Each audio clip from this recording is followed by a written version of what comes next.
With Phil stumbling drunkenly out of his bed, appearing in his head all the things he's wanting to be said. 19 minutes of Phil to Phil, with so much time to kill. He promised chill, but all he does instead is beg and shill. Streams online and straight away begins to whine, but all is fine as long as Shaz benign and doesn't step out of line. His content's immature for all to endure like fresh manure, but I feel sure he ran straight to feeling so insecure.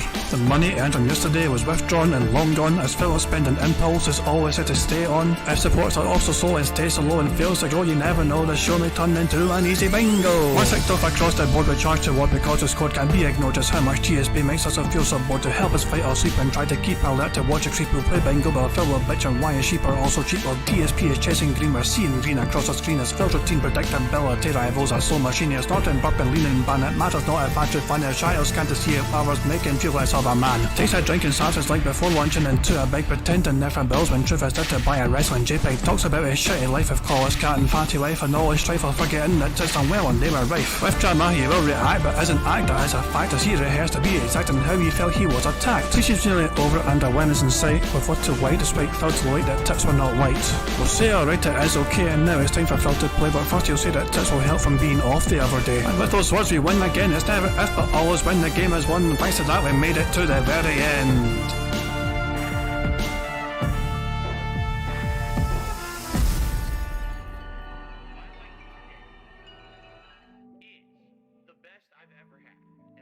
Hey guys, King Jat here, and welcome to DSP Bingo for us today, Friday the 17th of February 2023. I do hope you're all doing very well indeed. As you can see, Phil's stream is online. You know, he's just basically waiting for people to flood into his fucking chat and he can begin this fucking crappy podcast. But bizarrely, Phil is not going to stay on DSP Gaming. He is going to do the Level 1 podcast and then afterwards transfer over to DSP Reacts, his brand new relaunch King of Fate Vlogs channel, to do his DSP versus the internet fucking React show pish. That's his fucking Friday nights or Friday day stream anyway sorted. So if Phil was intelligent enough, he'd obviously set up some sort of live redirect between the two streams, but I don't think he's even aware of what that fucking is, and I don't think anyone's bothered to fucking tell him either.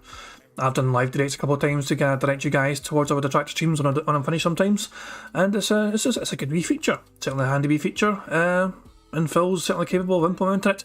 He's just too lazy or too ignorant to fucking try and do it, so there you fucking go.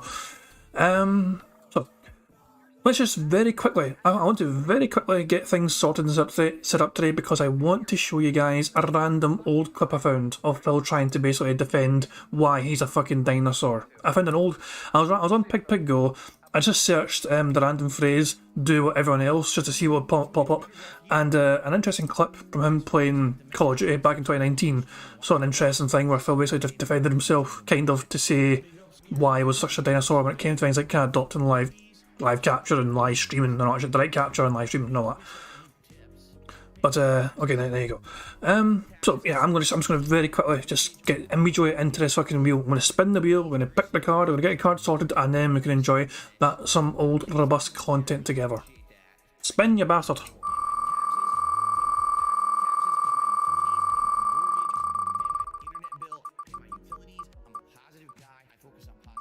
Ignoring a troll tip. I think it's possible. He done it several times yesterday, for example. He ignored a couple of troll tips, so that's definitely possible. It's a basic card today where nothing special in the centre square, just snort. Phil snorting is the centre square, nothing specific to stand out. And ignores troll tip. We need a number, guys, between 1 and 199. The first number in chat I see between the numbers 1 and 199 will be the card I picked for today's bingo shenanigans. No set criteria, just the first number I see. Edge was the first number I saw. He typed 17. We're going to the 17th bingo card. So there we go. Sometimes I know sometimes I throw in some like random number criteria, but yeah, Agent Proper with 69. Good attempt, pal. I'm sure Prof would be proud of you, pal. Yeah, Craig was the first number I saw in chat, and he says 17. So the 17th bingo card, which has Phil ignoring a troll tip, and it is this card here on the right hand side, ladies and gentlemen. So Phil to say, oh, tips. Him standing up, him talking about his family in some capacity, whether it's fucking Jasper, Cat, his parents, a cousin, an uncle, any fucking one. And what the fuck are you talking about, or what are you talking about? Then Phil explaining something, where he fucking takes forever to fucking explain a simple thing, him drinking, him saying what I mean by that is content and Q&A. then him saying you guys, him discussing food in some capacity, him snorting, him saying people saying ungifted memberships. The fourth row Phil saying by the way, him making a weird noise, him saying addition alright and schedule, and finally Phil messing with his phone in some capacity, him saying comment, him doing hand graphs. What are hand graphs? It's basically where he fucking uses his hands to demonstrate something either decreasing or increasing in numerical value. Simple enough explanation. Him saying on demand, and finally Phil ignoring the troll tip. That is today's bingo card. Heather thinks that, well, Heather's got a feeling that Phil's going to go on about agendas based on which episode of The Last of Us show he saw. I don't know if he saw any more episodes. I mean, he went and made his episode 1 react. It was like a 17-minute long video, and he uploaded that specific video yesterday for his react channel, for him reacting to the first episode. But, yeah, I have a feeling Phil wouldn't have had time to have watched any more Last of Us yet. Because I actually had to set up, I use that term loosely, but he was going to attempt to set up a playlist for the things he's reacting to today, for his DSP versus Internet thing. I mean, it is possible he actually watched more Last of Us. He's planning to watch more Last of Us, I know that much, but I don't know if he's done it yet. But he's definitely planning to, that's for damn sure. So yeah, be prepared for, you know, annoying Phil fucking giving his hot takes on The Last of Us TV show as he fucking watches more and more of it. And finds a way to try and monetize said content by having it on his channel, his React channel. Okay, cool stuff indeed. That's the bingo card saved, ladies and gentlemen. There we go. It's always good when I remember to save the fucking card. It's kind of embarrassing when I don't. But there we go. The bingo card has been saved. That's today's card, all picked and all that jazz. I can close this and I can close that. And yeah, okay. So, guys, even before we properly begin the show, which felt we could begin any fucking time now, but I just kind of thought, let's just enjoy this classic robust clip from June 2019. Phil is asked a question about basically, you know, he's basically fucking someone pointing out his hypocrisy, and he's like, I agree, but, and then he gives a fucking long-winded explanation as to why he's a hypocritical piece of shit and why it's okay for him to do it. Frog Cell, tip me $1. He said, you fought tooth and nail on why you couldn't go direct capture when fans told you to, called them names, said you know what you're doing. You lashed out at the guy last week when he told you to switch up how you cover E3. History repeats. I agree with you, but here's the difference. When people wanted me to go direct capture, and people wanted me to live stream, number one, the explanations that I got for doing it weren't very good. You told, oh dude, you don't understand, your visual quality will be insane. People will be able to hear you better, people will be able to understand the game better. You think it's, and here's the other thing is, when people wanted me to go direct capture, it wasn't super easy. Now it's super easy, but back then it was a lot more difficult. You're talking 5-6 years ago, it was a little bit more difficult to do it. So I had justifications, but I think if someone had really said, no, Phil, listen, so you don't understand, it's going to be like night and day, you know? You're going to have so much more positivity around you. And by the way, you know, live streaming is just taking off now, and if you get your foot in the door now, it's probably going to pay off in the long run. But that was never said to me at all. It was just like, we want, you know, you're a dinosaur. You're an old fart, and you just want to do it your way. And we're, you know, it wasn't like we're trying to help you, and here's an active reason why we think this should be something you should do. It was kind of more of like an offensive way to do it and try to say to change. And I think that's why I kind of took it that way. Honestly, people had kind of said, oh, here's the concrete reasons why you should do it right away. I think I probably might have. Or maybe not, you know, again, you know what they say, hindsight's 20/20. I don't know. Back then I was a different person, you know. I really was. I feel like in the past 5 years, with all the shit that I've been through, I've kind of completely changed who I am as a person. I really do feel that way. Because I feel that back in the day, I was just such a stubborn, like, hockey asshole. I thought that anything I did was correct. And what everyone else told me was wrong. Like I said, I really do. I felt like back in the day, I didn't want to listen to anybody. I didn't want to listen to any input or nothing. But, you know, the reasons why I don't cover E3 the way that everyone wants me to do it, I've explained and rationalized a million times. And no one really has told me, oh, Phil, you know, you're really wrong. It's more like, oh, Phil, you're just set in your ways or whatever. I do it differently, you know. I do. I don't want to degrade myself down to being the same as what everyone else does just for reactions or just for money. You know what I mean? If you could say, Phil, no, concretely, here's an awesome series you could do if you changed. Okay, sounds good. But now, Phil, just do what everyone else does because they do it and get views and money. That's not what I want to change. I don't want to change the way I cover E3 to make a couple extra bucks, especially when I like the way I do it right now. I really do. I enjoy the way I do it. I've done it like that for a million years. People seem to really enjoy it. What gets me is if I'm doing it all wrong, then why is it that when I cover E3 I still get tons of views and attention? You know what I mean? Like the streams still get tons of viewers and everything. And like if people didn't care about me covering E3 because I'm doing it wrong, you would think that I wouldn't still get that. You know what I mean? But I do. But yeah, as a classic wee clip there, randomly found on Go of like Phil just basically trying to defend why he's a dinosaur at times and not keeping up with the fucking current trends and all that. He didn't adopt live capture before when it was normal to adopt live capture. He stubbornly decided not to fucking adopt it. When it was normal to start live streaming, Phil decided not to fucking adopt that, and so on and so on and so on. And even when it comes to fucking React content, he's trying to defend, I'm not going to do what everyone else does. And his E3 coverage was so great, apparently, and meaningful. He doesn't fucking cover it anymore, well, doesn't he? Technically, E3 doesn't really exist anymore, does it? Properly. So, yeah. Yeah. Money. Oh, money. Yeah. Money. Thank you very much to Logan K for the super chat. He says he wanted his dentist to tell him about the business trends of streaming when he is the mature adult with a business degree. Sure, Phil. That's the thing.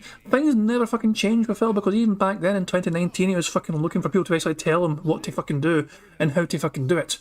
Things were not pointed out to Phil to fucking do this, so he didn't bother to try and fucking go that route.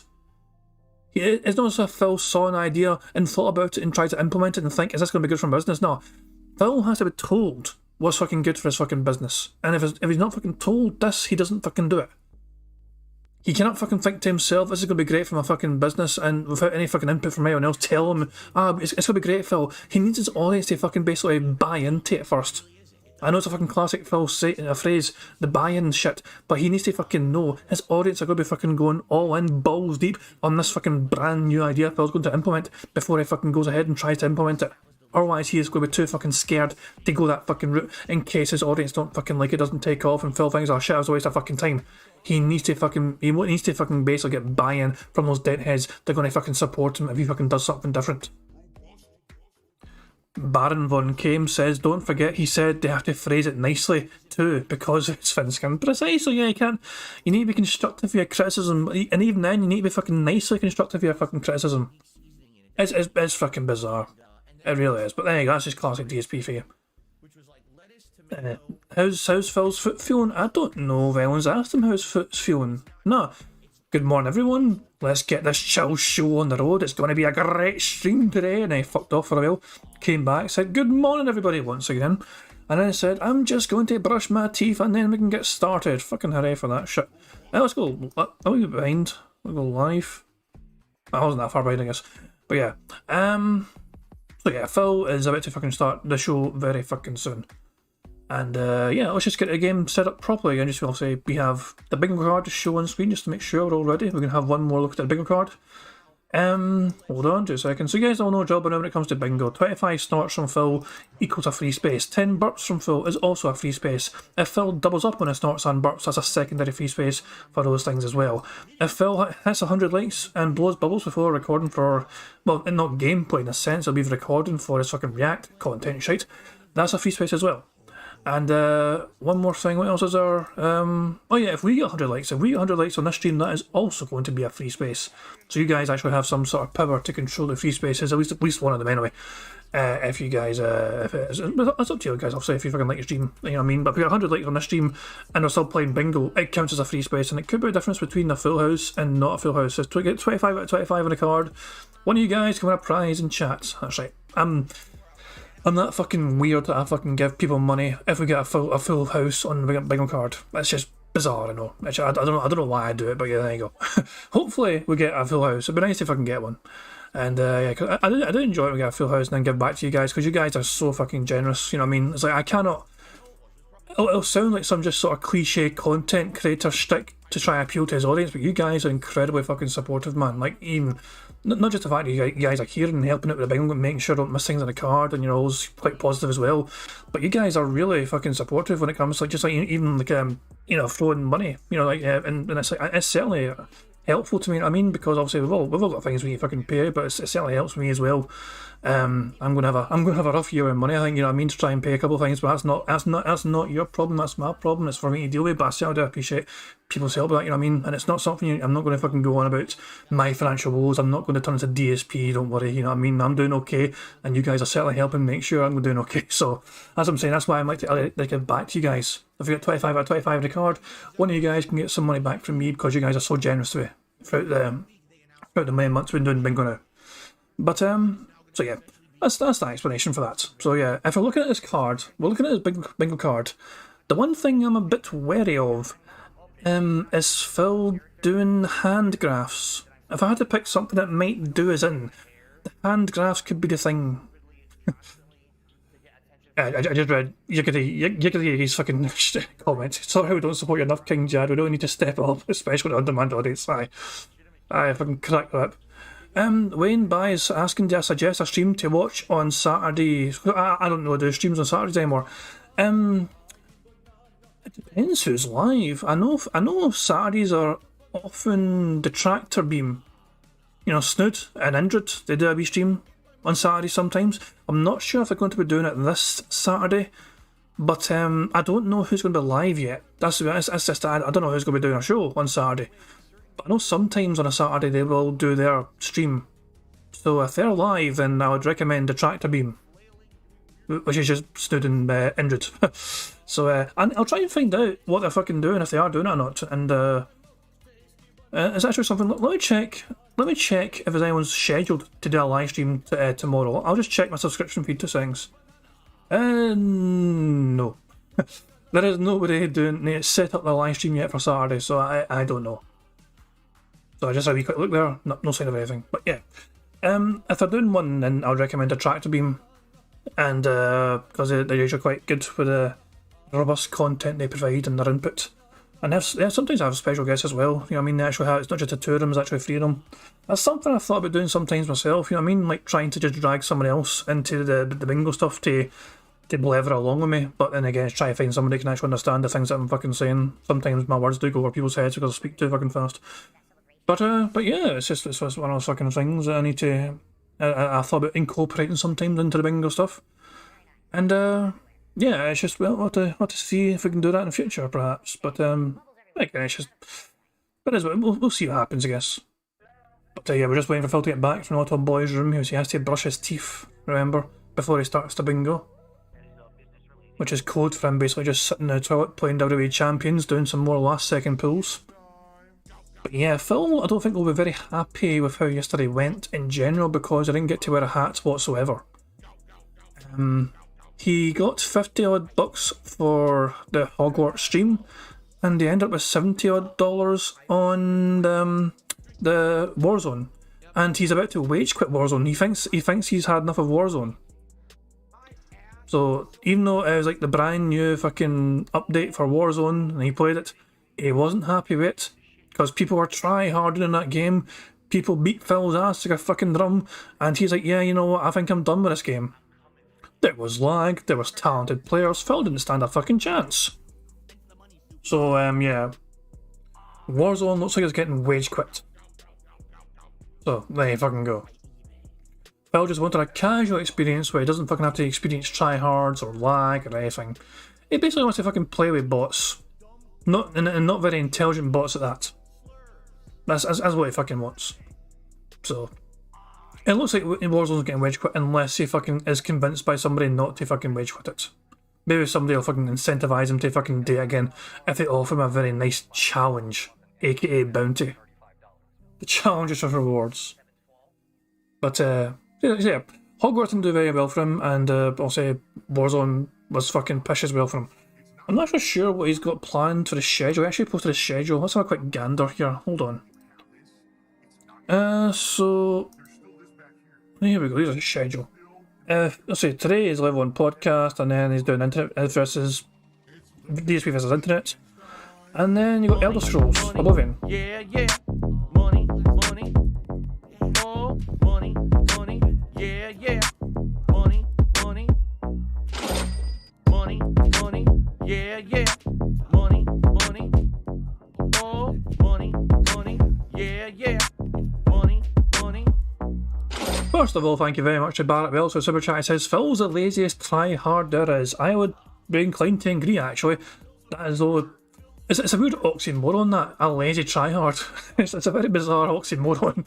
But yeah, it's a fair fucking point. He tries hard in some games, when sometimes... It's weird, you know, like... There's games he'll do well in sometimes because it's like everyone's new to the fucking game, but so is he, and he thinks he's a good fucking gamer. But then when people understand what they're fucking doing, they can fucking wait the floor with him, and all of a sudden Phil's just, nah, I don't like the game anymore. Everyone else is getting better than me, I don't like the fucking game. So yeah, it's a bizarre concept, but yeah, Phil is quite a lazy tryhard. Thank you very much to Black Mage as well for a super chat. It says, this is going to be the worst stream since we saw his O-Face. That was a horrifying fucking experience indeed. Phil's not back yet, he's not fucking live yet. Let's have a quick gander at his fucking schedule of his. So he's playing Oblivion in a night stream tonight. Saturday, Phil is playing One Piece Odyssey in a day stream. And he's doing Old School Street Fighter for a night stream. So that sounds like a perfect opportunity, if Prophet's not busy, to cover that on a night stream himself. I don't know, if Prophet, you plan a night stream tomorrow? He's bringing back Saturday night street fighting, you know what I mean? Saturday night street fighter. That could be a good Prophet stream waiting to happen, because I know he likes to cover that stuff. Oh, Phil's going live right fucking now. Here we fucking go. So guys, you guys all know Joe, now when it comes to the bingo stuff, you know, tag me and chat because I miss anything on the card. I don't try and miss things on the card, it just happens sometimes because I'm a stupid bastard. But yeah, 25 snorts, free space, 10 bucks free space, 100 likes, either here or there is a free space as well. And 25 out of 25 on the card means one of you guys can win a prize in the fucking chat. So fingers crossed guys, here's hoping for a very meaningful, robust game of bingo for a Friday. Let's kickstart our weekend in the brightest possible way. Fingers crossed, here we fucking go, good fucking luck.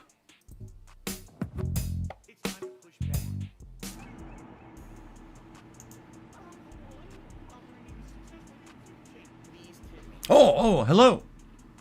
Welcome to the Level 1 podcast. Shut the fuck up, you annoying dick. You didn't even fucking say anything, is right fucking pissing me off. We don't have Deader, do we? We don't have Deader in the fucking goddamn card. God damn it. Asked everyone. We're busy having fun down here on Level 1. How are you all today? I hope I find you well. And I forgot to turn on my fan. I'm just realizing, I'm like, there's something missing. The visuals are good. The audio looks fine. But I don't think... The visuals are good. It's not really that fucking good, pal. We can still fucking see you. Go and stand up so I can fucking tick it off already, you dick. Feel that nice, cool, crisp breeze striking my face, making me feel refreshed as I do the show. Stand up, you fuck. So if you don't mind, for 1 second, what I'd like to do is get up. Let's stick it now. Turn on my fan. You know what? I'm going to take Pig's as well. I'm just going to take Pig's That was a Pigsplanation. Most people just say, I forgot to turn my fan on 2 seconds and fucking do it. Now Phil, though, has to fucking give us some sort of strange drawn-out fucking explanation as to why he's a fucking forgetful bastard. That is a Pigsplanation if I ever fucking saw one. I am... What an annoying dick.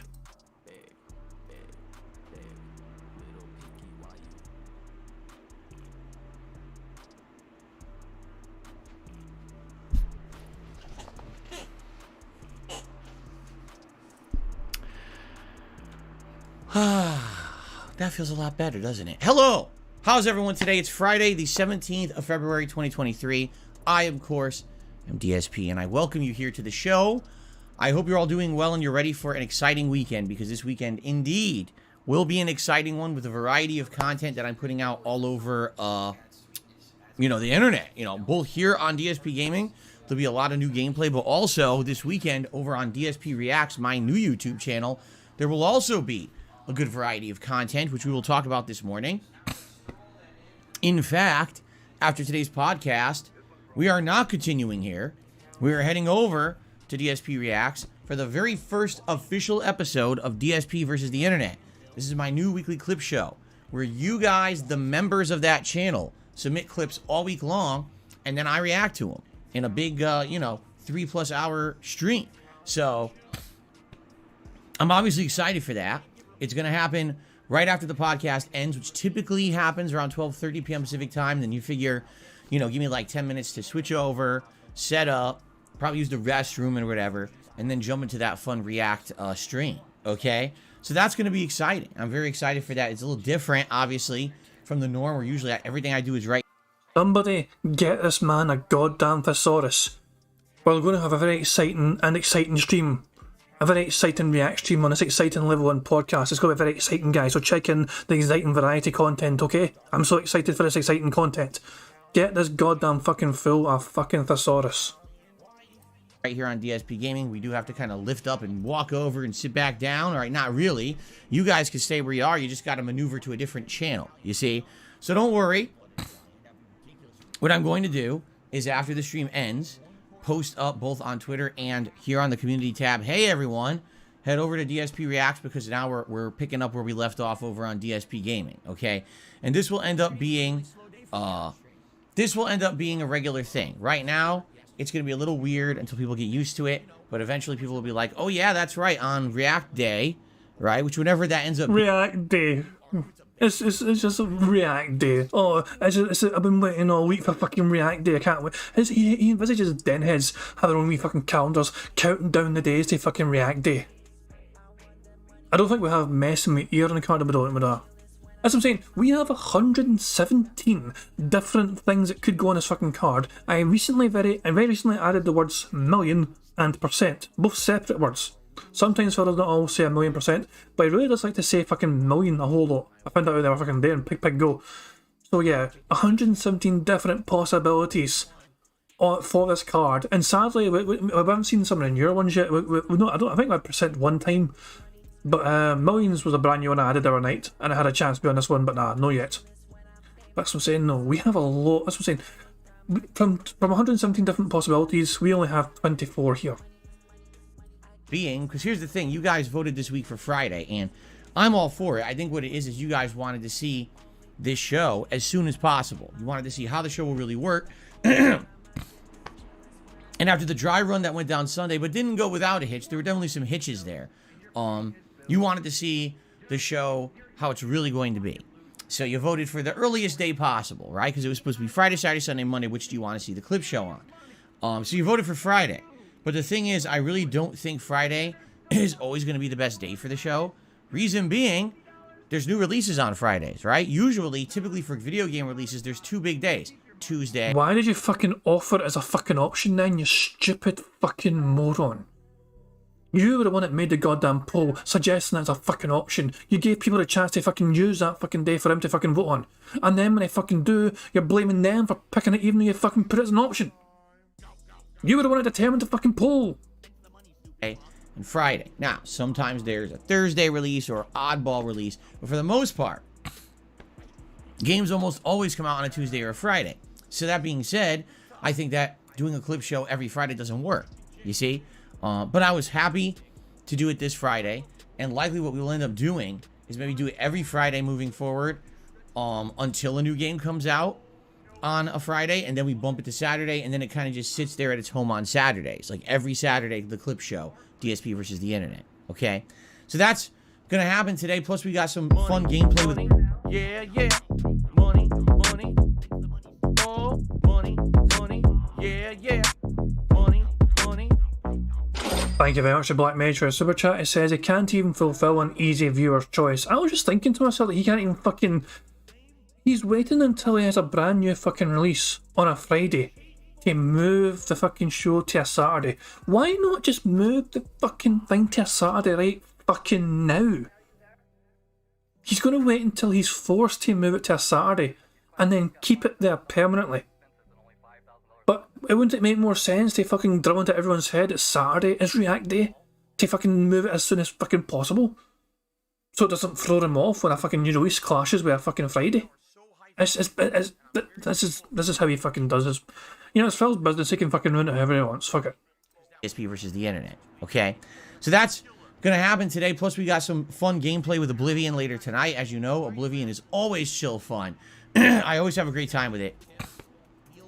So I'm definitely excited for that on the late stream. Of course, we have the continuation of games like One Piece Odyssey and Hogwarts Legacy all weekend. I'm actually going to be doing, if you can believe it, some Street Fighter tomorrow.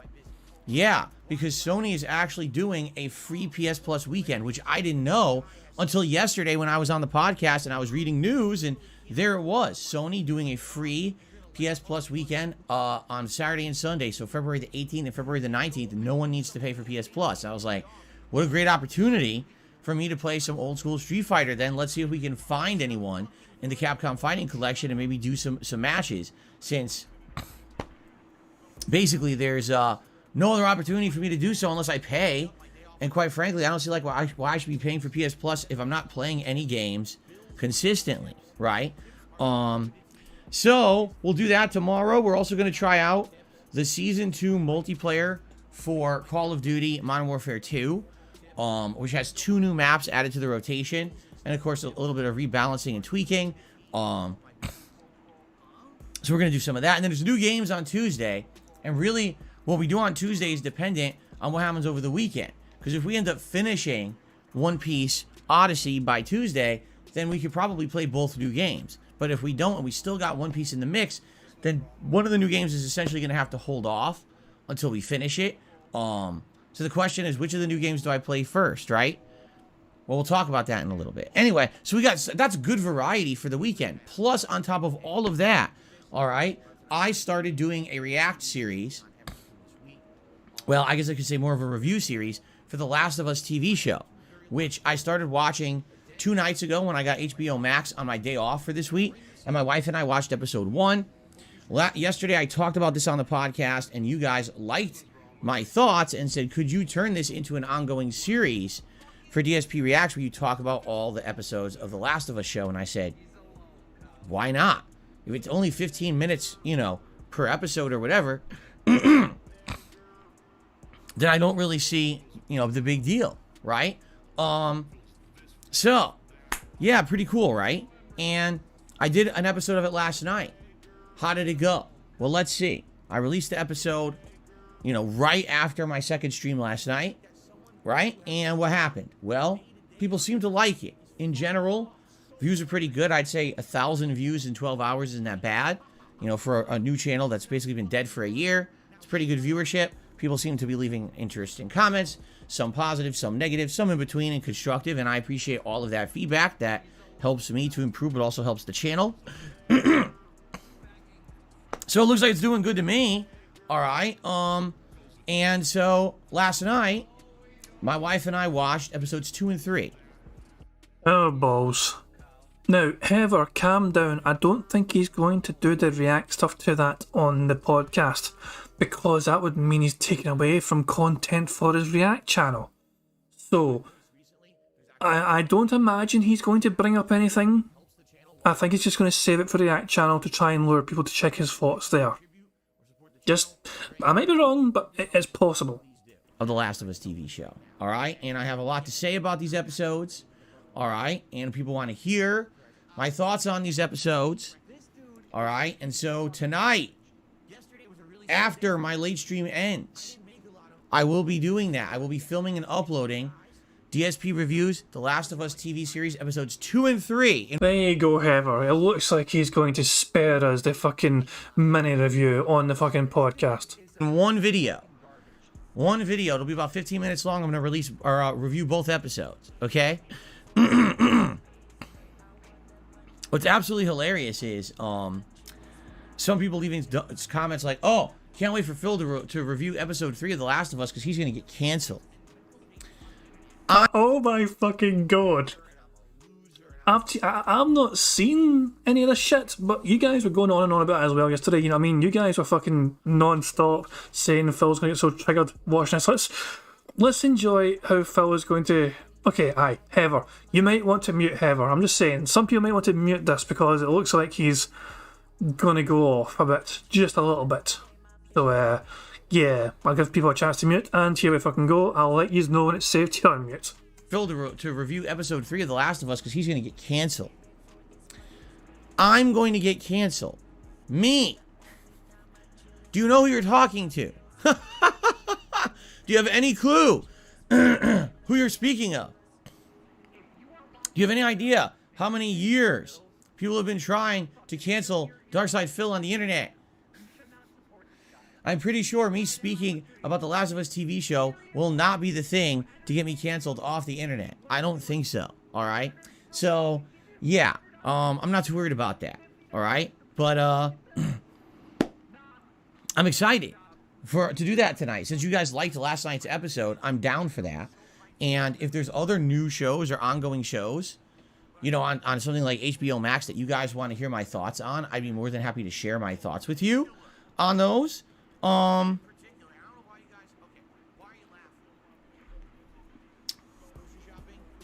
There's some other things there. So people have suggested the Velma show, which everyone basically slammed on the internet. The House of the Dragon show, although I'll be honest, I'm not really too interested in watching that. You know what? Yeah, I've got a feeling if Phil does actually watch the Velma show, because every single person just trashed the show, Phil cannot help but be a contrarian. I have a feeling he might try and go the opposite way and say it's alright. I feel Phil, it's just it's in his nature to be contrarian, isn't it? Money, money, yeah, yeah. Money, money, oh, money, money, yeah, yeah. Money, money. Thank you very much to Black Major. Super Chat says, what happened to Blip, Twitch, Streamlabs, etc.? Yeah, there's quite a fucking long, exhaustive list. There's Stream Elements and there's Teespring as well, and he's even YouTube for the first time. Remember, Phil's original channel, Darkside Phil, was demonetized because he fucking shilled his ad. You know, click on the ads. Make sure you click on the ads. He wasn't necessarily banned for that directly. He was like banned like 6 months or something after that initial thing with him encouraging people to click on the ads. But yeah, kind of Google did not fucking look too kindly on that situation where he's basically telling his audience to click on the ads to make sure he gets money. So yeah, Phil has been cancelled a whole sort of variety of different ways across a lot of different corners on the fucking internet. Among other things, so we'll see. All right, we shall see what happens. But let's play it by ear. I don't want to overflood that channel with content. That's what I'm a little nervous about. If I start releasing so much content on DSP Reacts now in a short period of time, are people going to get upset? And so, based on your feedback, all right, based on your feedback, I think here's what I'm going to do. So every week, once a week, we're going to do the DSP versus the Internet show as a live stream. What I'm going to do is I'm going to chop that show up into segments, probably 20 to 30-minute segments that make logical sense. I will upload those segments in separate videos, and maybe on the day that I do the stream, I'll upload 2 videos, and then moving forward for the rest of the week, I'll do it in 1 video a day. All right? So, for example, today, you'll see 2 videos of me reacting to stuff, and then Saturday, you'll see 1 video, Sunday, you'll see 1 video, Monday, you'll see 1 video, until basically over the week, all the videos have gone live, and that way you get a little bit of new React content pretty much every day over on DSP React, okay? That way, you're not inundated with 6, 7 React videos in one day, and your feed doesn't get bombarded, all right? Also, that allows me to upload other content. Hold on, was that a secondary burp? All right? Also, that allows me... Yeah, that's a fucking micro burp right there. Fucking Jesus, you nearly stuck that one by me. That was a second wee micro fucking burp there. To upload other content. For example, it allows me to upload the 1 video of the Last of Us TV series review every day, and it doesn't feel like, oh, Phil had to react. He uploaded 7 React videos and his Last of Us review today, and now things get lost in the shuffle and things like that. You know what I'm saying? So, yeah, I feel that's a good way to go about it, and thank you to those who gave me feedback over the week on this. Apparently, when people do this React-style content, they usually don't do long-form unless they are reacting to a long-form documentary. If you're doing a full React, it's like a big story documentary, then people do the long-form stuff, okay? So that's cool. I'm glad you guys are giving me the feedback you have, because that's going to allow me to basically, you know, do the best content for you and not inundate or flood your inboxes, right? Now, also, there's always the possibility that maybe there's a couple really funny moments that happen during, say, today's DSP versus the Internet clips stream, and then maybe if people recommend, hey, that would be a great YouTube short, that moment, right? Let me know, because if you think that some of the things I do today are great YouTube shorts, we could do that too, and that way the channel can have maybe a couple shorts during the week to bring people to it, but then a video a day of React content. You know what I'm saying? Like, it's already not even a week in, and I've gotten such great feedback and ideas for the channel, and I'm very happy about that. Okay, so thank you for that, and we'll be talking more about it when we head over there later after this podcast. But I'm excited for the project. Obviously, it's doing pretty good for only not even a week you know, for the people that are over there and checking out the content, I'm happy about that. So thank you for that. And and so we shall talk a little bit more about that in a bit. All right, I don't want to just talk about DSP Reacts all day long here. All right, but okay. So here's what we're gonna do. Let's go through the brief schedule so you guys know what to expect this week. Then let's talk a little bit about, you know, housekeeping stuff, game news. There's a little bit of game news today, not a lot. All right. And then we'll do our usual shout outs. And then we'll get to if there's Q&A and we'll go from there. Fair enough? Sound good? Okay. Cool. All right. What's funny is I talk about all this stuff and I look at the chat and no one's talking about anything I'm mentioning. That's it. Yeah, yeah. Money, money. Oh, money, money. Yeah, yeah. Money, money. Thank you very much to Black Major Super Chat. It says, so to recap, he's going to spam the sub box daily and game the algorithm by milking the stream. For fuck's sake.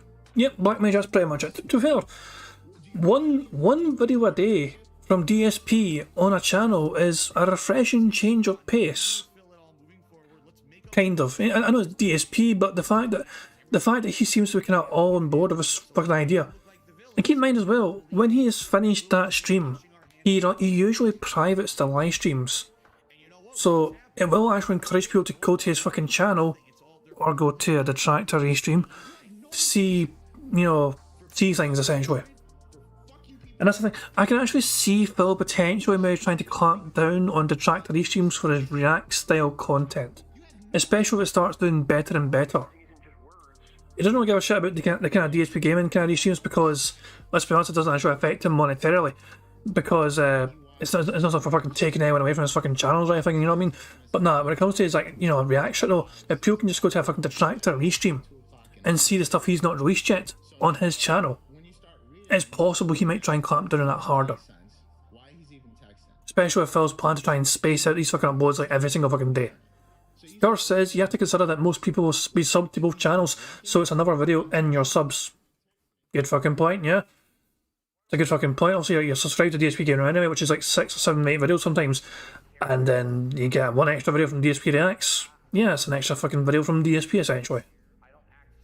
Although the days he's doing React content, no, that only applies for today essentially. If he's going to upload 2 videos today, but keep in mind there's not going to be a fucking day stream of content. So Phil's uploads today on DSP Gaming is actually going to only have the Level 1 podcast, Oblivion, which is two videos usually, and the Daily. It's going to be 4 uploads today on DSP Gaming essentially.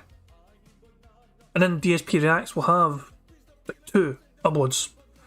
But tomorrow though, and the rest of the fucking week, you're going to have your usual like 3 gameplay during the day, 2 gameplay during the night, Level 1 podcast and daily crap, as well as another fucking video from DSP Reacts. So it's going to be like 9 or 10 almost fucking videos that DSP is going to upload to his subscribers' inboxes tomorrow across 2 different channels. Quite a lot. Cool. I rewound it just to see Phil be all salty that nobody in his chat was fucking, you know, paying attention to the things he was saying. He was not being acknowledged for the words he was speaking to his on-demand audience. Well, his live audience, I guess, sorry. But yeah, this grumpy ass face, no one in chat's responding. Alright. What's funny is I talk about all this stuff and I look at the chat and no one's talking about anything I'm mentioning. That's exciting. Boo fucking who. No one gives a shit about hearing your fucking repeated spiel day after fucking day. That is funny, Phil. You're right. That is fucking funny. Nobody wants to fucking pay attention to you and fucking, you know, acknowledge your fucking words as being anything fucking worth taking in. It is fucking hilarious, Phil. Your audience is tuning you out at this fucking point. Just waiting for you to start the fucking game. Or in this case, start to fucking react. This is just great. At the game says, how's your foot? It is getting better. It actually really hurt bad yesterday. And then, basically... I feel like I need to rewind. Money, yeah, Hold on. Yeah. Money, money. Oh, money, money. Yeah, yeah. Money, money. First of all, thank you very much to Brandon Williams for subscribing. Second of all, did Phil say by the way and I missed it? We'll get to if there's... about all this stuff. Cool. Did he say by the way here? Alright. What's funny is No, I said what's funny is I had a feeling I thought I might have missed a by the way, and then Phil fucking started a wee salty rant. At the gamer says, how is your foot? It is getting better. It actually really hurt bad yesterday. And then, basically after, I guess resting, I don't know. But now it still hurts, but it doesn't hurt as bad. Again, there is zero swelling or anything in the foot anywhere, which leads me to believe when I heard it on my day off, it had to have been something in the foot, like maybe one of the tendons or something got pulled or twisted. Nah, I'm not gonna let this fucking slide. God, it's like you just use words you hear randomly to try and sound smarter. He's literally just trying his best to try and sound somewhat fucking intelligent. I'm gonna throw in a bunch of fucking words in here to try and make myself sound smarter for my fucking audience. I've done something to my tendons and I can't walk properly. Fuck off, Phil. You had a fucking wee gammy fucking foot and it's fucking a day later it's feeling better. Fucking a miracle. Amazing. My fucking tendons. Get the fuck out of here. Because it's not a bone and it's not a joint. It's just weird that me trying to walk is like, ow, ow, ow, right? You know, trying to walk and it hurts. But it seems like it's getting better. So less pain today is always a good thing, right? Cool. All right. So let's go to the schedule, shall we? Let's do this. Get this out of the way. So, Level 1 podcast right now. Then we head over to DSP Reacts for a 3-hour DSP versus the Internet live stream where I'm reacting to your submissions. The members of DSP Reacts over the week submitted all these different clips for me to watch. And that's what we're going to be doing. Now, next week there's a project coming up, and we're going to talk about that in a minute because we need to do a poll so people can vote. We'll talk about that in a second, okay? Tonight on the late stream, 6:45 p.m. Pacific time. It is Elder Scrolls 4 Oblivion interactive fun. I love this RPG. We're having a great time with it. Currently, we're doing the Dark Brotherhood quest line. All right, I don't know if how long we're gonna keep doing it. I don't know how long it is, but we're gonna keep doing it tonight and see how it goes. And then basically we have a million things to do in the Imperial City. So no matter what we end up doing, it's gonna be fun tonight. I hope you guys will join me for that on the late stream. Okay. Then, excuse me. Then tomorrow, Saturday, the 18th, it will be One Piece Odyssey on the first stream. We're heading into the end game at this point, okay? Basically, we're in the end of the story. And one of the characters has kind of revealed themselves. It seems like he may be the villain, even though you thought that he was kind of the good guy all along. We'll find out as we head into essentially the end storyline and wrap up the game. But I think it's going to take multiple streams to do so. But I'm excited to jump into the meat of the game tomorrow, or the meat of the end game, I guess we should say, okay? And tomorrow night on the late stream, we're going to do a one-off old-school Street Fighter stream. Because PS Plus is free all weekend. I don't have to pay for it. We can actually play some games online that normally I wouldn't, because I wouldn't pay for them.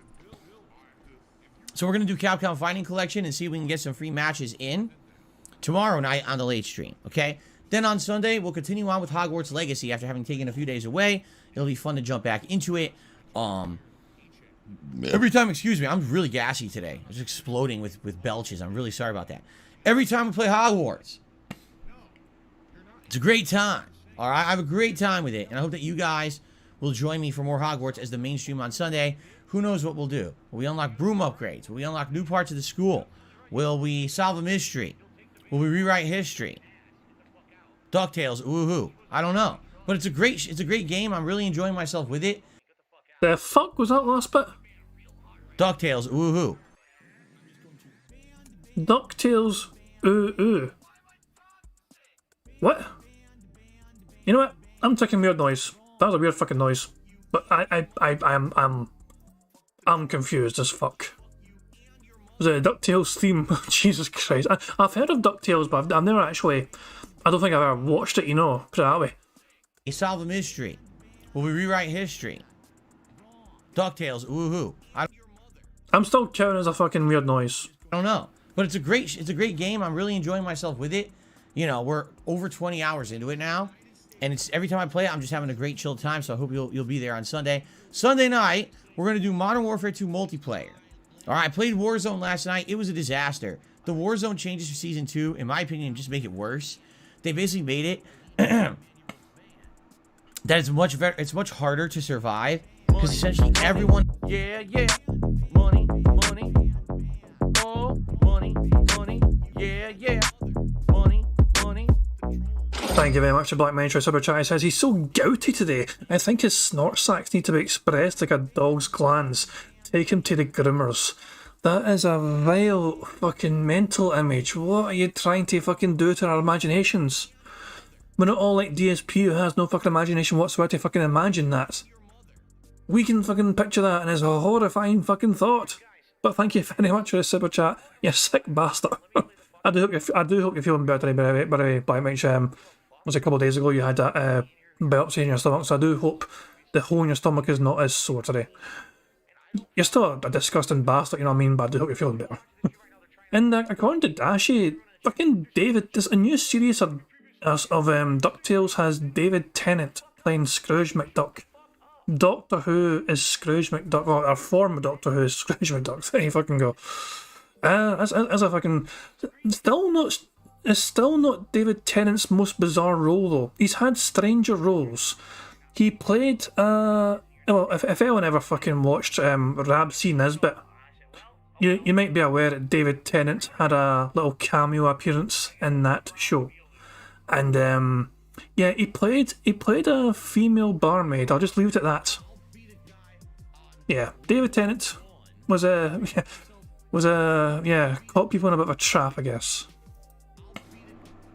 That is much better. It's much harder to survive because essentially everyone now has flak jackets. Everyone is going to have access to better weapons right away.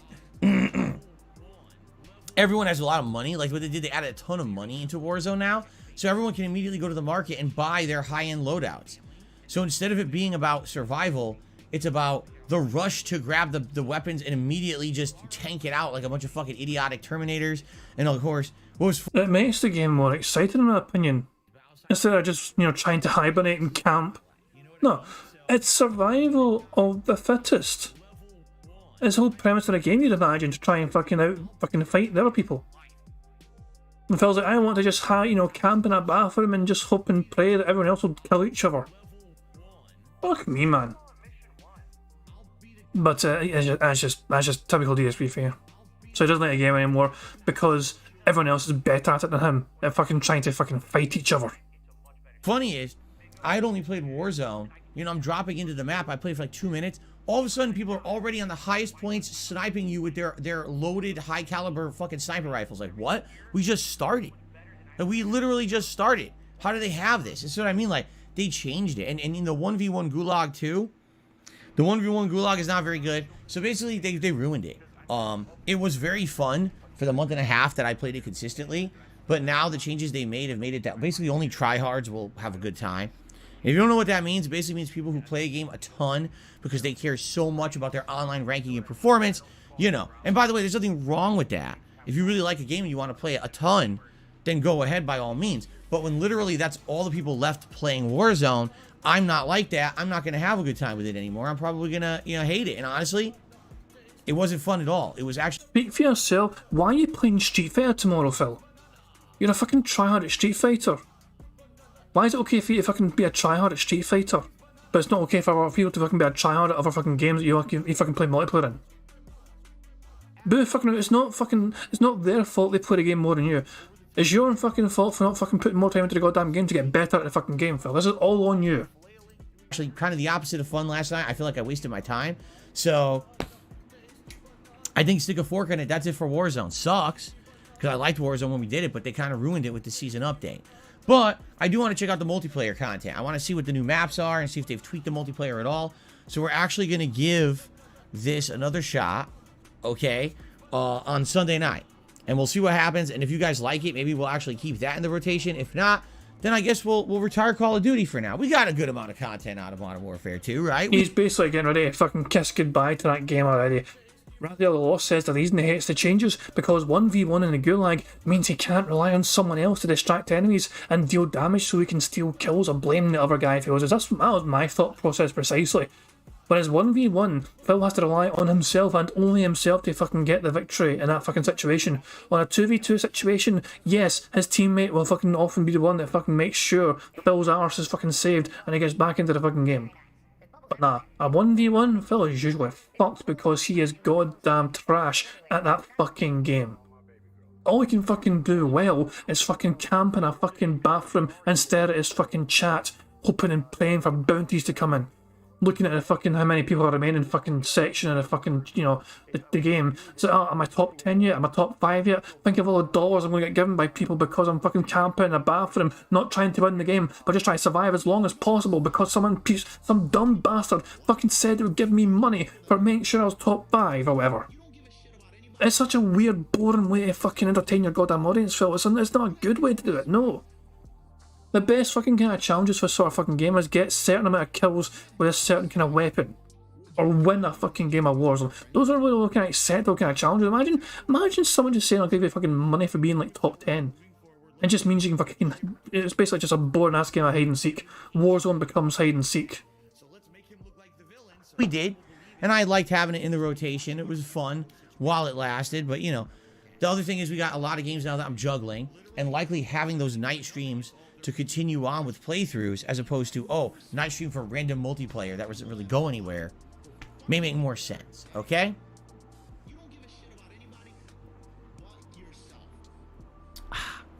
Okay, so then Monday might actually be the conclusion to One Piece Odyssey. It really depends on how much is left in the game. I don't know. It sure would be great if we could beat One Piece on Monday, because that would allow me to then focus on all the new games coming out on Tuesday. Monday night, we're going to do more Elder Scrolls 4 Oblivion. And then Tuesday is the new release day. It's a double new release. What are the games coming out Tuesday the 21st? Well, we've got Like a Dragon Ishin, which is the modern remake of a 2014 game. Now, you know, upgraded for modern consoles. And basically it has better graphics, tweaked gameplay a little bit. People said it was a really good game, but it was Japan only. It never had a worldwide release. So this is the opportunity for people worldwide to play it.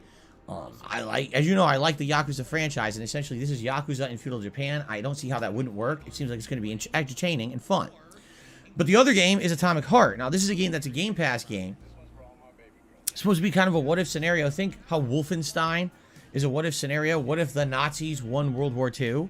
Well, this is kind of the same deal, where I guess what if Russia kind of dominated the world and it became this weird, you know, futuristic, scientific, post-apocalyptic world with all this weird stuff going on.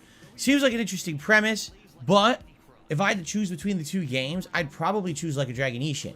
I don't know if Atomic Heart will catch on or not. So what I'm thinking is, it all depends on what's going on here. You know, do we need another stream for One Piece? Well, if we do, maybe we'll do it as the late stream that day to finish it. Maybe the day stream we'll do Like a Dragon Ishin.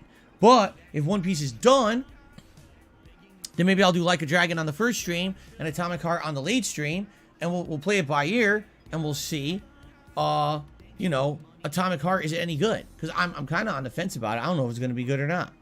All right.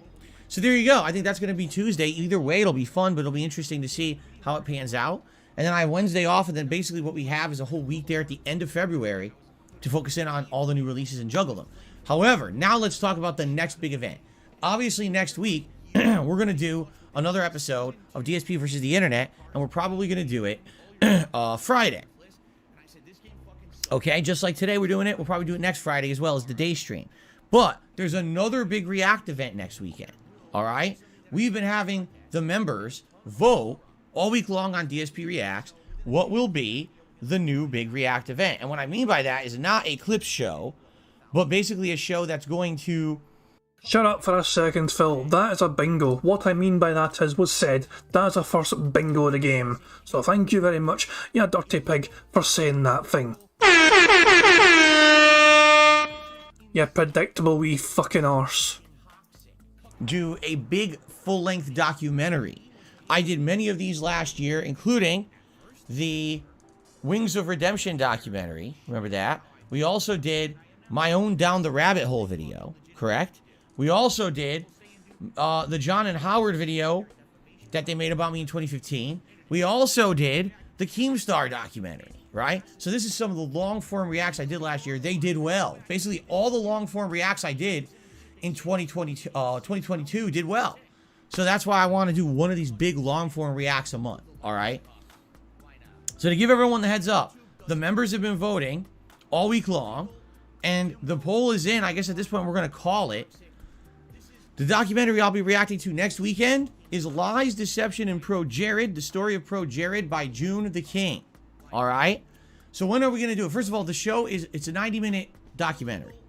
However, for those who've watched me do these long-form documentary reactions, you've probably noticed they take a long time. You know, the Wings of Redemption Speaking of time, let's speed this shit up. I'm going 1.25 right fucking now. documentary was about 2 hours long, and it took me over 5 hours to react to it. Same thing with my own Down the Rabbit Hole video. That one was very short, and it took me hours to react to it. In this case, a 90-minute documentary, I'm probably going to be pausing and talking quite a lot and adding a lot of my own perspective and how I factored into it, which really I didn't, but some people thought I did. It's kind of stupid. I would estimate at the shortest it'll be 3 hours. Shortest. At the longest, maybe 5. Okay, I don't think it's going to take 5 hours, but since this is going to be a long-form react, it makes sense for me to treat it like a special day event rather than just, oh, let's quick rush it through one stream. So I think what we're going to do is that weekend, so next weekend, not tomorrow or Sunday, but next weekend, one of those days, either Saturday or Sunday, so either the 25th or 26th of February, we're going to do a day-long react event to the Pro Jared documentary, okay? Now, how's it going to be handled? Well, we'll do the Level 1 podcast in the morning, just like we're doing today, but then we'll all go over to DSP React, and I'll do the long-form react all day long, okay? But since it's going to be so long, what we'll do is we'll do a whole day event out of it. All right, so I'll probably react for like maybe 2 hours, 2.5 hours, take a break. I'll get some food, right? Maybe we'll even do a Feasting with the King episode during the show, right? And then continue on. And then if we end up finishing on the earlier side, let's say we finish by like 5, 6 o'clock, then we could just do like an hour of Q&A with the audience and just talk and chill for a little bit, okay? So I think that's what we want to do. I think that's how I'm going to handle it. A long form react rather than me trying to cut it up and over the week and stuff like that. I think doing one day of just reacting to the entire documentary works, all right? However, we do have to figure out what day we're doing it, all right? And you know, either Saturday or Sunday, it doesn't really matter to me. There's nothing going on particularly that weekend at all. So either day works. So what we're going to do right now, live, here on the podcast, okay? I'm actually going to post up a poll that everyone will be able to vote on the community tab of DSP. I've got a quick question. Okay?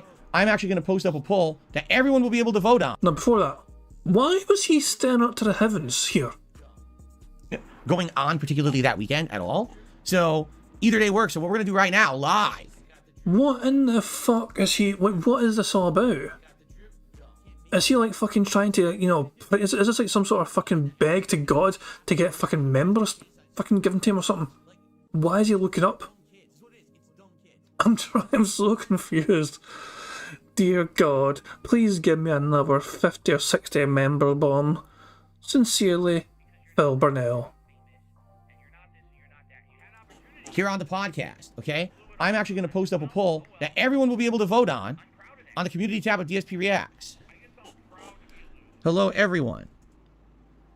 I need your input on what day next weekend I should do my long-form React project for the month. The members have spoken, and the documentary... Money, yeah, yeah. Money, money. Oh, money, money. Yeah, yeah. Money, money. Thank you very much to VLX for super chat. It says, hoping to God the prognosis doesn't wear off. That could be it, yeah. Please let these fools keep believing this fucking bullshit for another 10 years, God, please. It could very well be that shit. The members have spoken, and the documentary I'm reacting to is Lies, Deception, and Pro Jared. The story of Pro Jared by June the King. The video is 90 minutes long, but judging by my previous long-form React events, this will likely take 3+ hours. Therefore, I'd like to make it a day-long event here on the channel. Please vote for either Saturday or Sunday for this to take place, and your votes will determine the actual day I stream the event. Thanks and good luck. Okay, let's do the poll. I said let's do the poll. It's fighting me here.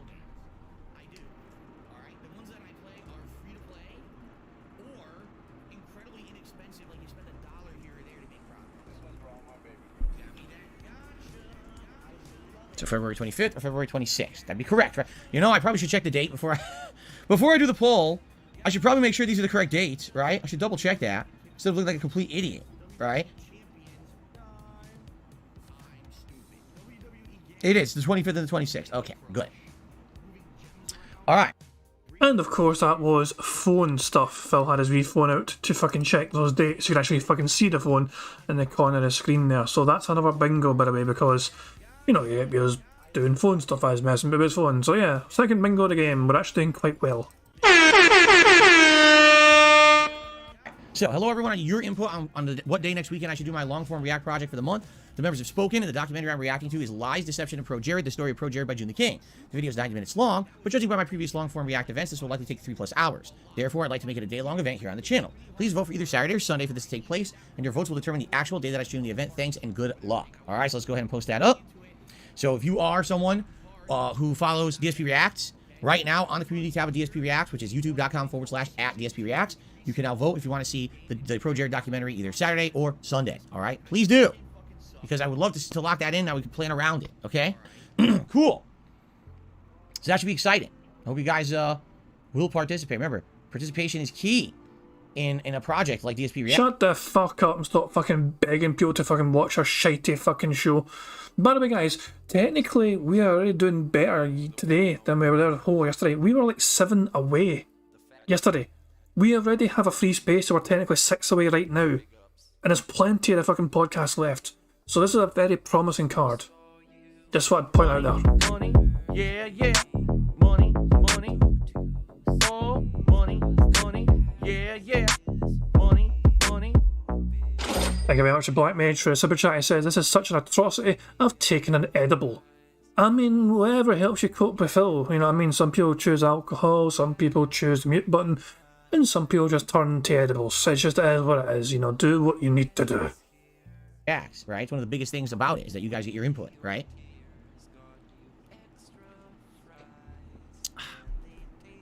Okay, so there you have it, my friends. That's the schedule right now, basically through the end of the month. Now, next month, we got that Wolong game. What's it called? Like Wolong, Forbidden Kingdom, Demon Dynasty, Dick Dastardly, Doting. What's it called? It's called Wolong Fallen Dynasty. It comes out March 3rd. Okay? So, that's probably the next major game I'm playing. After that, there's literally nothing going on all month long in March until Resident Evil 4 Remake. Now, maybe I'm wrong, and maybe I just haven't updated my schedule in a while, and I missed out on a bunch of stuff. Could be, right? It could be, that could be the case. So, I need to double check my calendar. For the most part, it looks like what we'll be doing is just doing all the games that I'm starting up this week, and, you know, and Wolong will probably be playing throughout the first half of March. If I end up wrapping up some of those playthroughs on the earlier side, we have other games we could jump into. For example, the Metroid Prime Modern Remake, which you guys have expressed a lot of desire to see me play. We may play that. I hate to say it, but a lot of those games from the fall seem to have been completely forgotten and no one really cares about them anymore, right? Like, for example, Mario plus Rabbids, Kingdom, or it's not Kingdom Battle, it's the other one. It's the sequel. Or Midnight Suns, right? Or, I'm trying to think of all, there's like 5 of them that I didn't play in the fall. Like, basically at this point, no one really seems to care about them anymore. Because a lot of people wanted to see them in the fall. We didn't have time, you know, juggling too many games. And I said, hey, when things slow down next year, that's when we consider playing them. Well, things are slowing down, you know, probably in March, but like no one's talking about them anymore. That's what happens, man. You've got to have those game releases strike when the iron is hot for people to check them out. If you have them released amidst so many other releases, they get lost in the shuffle and no one even knows about them, right? Who's talking about those games anymore? So we'll see what happens. But, you know, there will be ample opportunity, it seems, in March to maybe do some catch-up on things that we missed, okay? By the way, an update. I have a big positive update for you guys. My hand is almost fully healed. I know you can't see with the lighting. You can never see with the lighting. But basically, my hand is almost fully healed. It was really gross and disgusting with bad eczema. Okay, this is a possible thumbnail. This is a possible good thumbnail. If I get the right fucking frame here, this could be an absolute quality thumbnail. Hold on. I have a big positive update for you guys. My hand is almost fully healed. I know you can't see with the lighting. You can never see with the lighting. Wait for it. I'm just thinking here. What's a good way to fucking wait for it to turn it down? But basically, my hand is almost Because I was so stressed out. I honestly, when I started with this whole thing, I was depressed. Hold on. I didn't like my life. Lower the goddamn hand. Liquor was the way to kind of get through that. You know, it was, oh, I hate my Is there a good fucking freeze frame here? all way. And just keep pumping out fucking YouTube videos. That could be it right fucking there. I just had him fucking showing off his hand. Look at him staring at the monitor to make sure his hand is visible. Look at that old ass hand. Jesus Christ. He's doing the force grab. I don't know. I was hoping I'd have turned it a bit better a thumbnail, but I don't know. disgusting. Oh wait, I could. Can't see with the lighting. You can never see with the lighting. But basically, my hand is almost fully healed. It was really gross and disgusting. The fact that it turns it around. Gentlemen, now It's like he's fucking like, you know, okay, this is a potential thumbnail. It's like he's fucking a big famous person and the paparazzi are trying to get him. And he's holding a big fucking meaty claw. It's like, no, don't take pictures of Cat. Please, no. No one must see what she looks like now. There's a potential for a good thumbnail if I mess around with it. But yeah, that's my thought process. Hold on, let's just see if that fucking works. Alright, two seconds.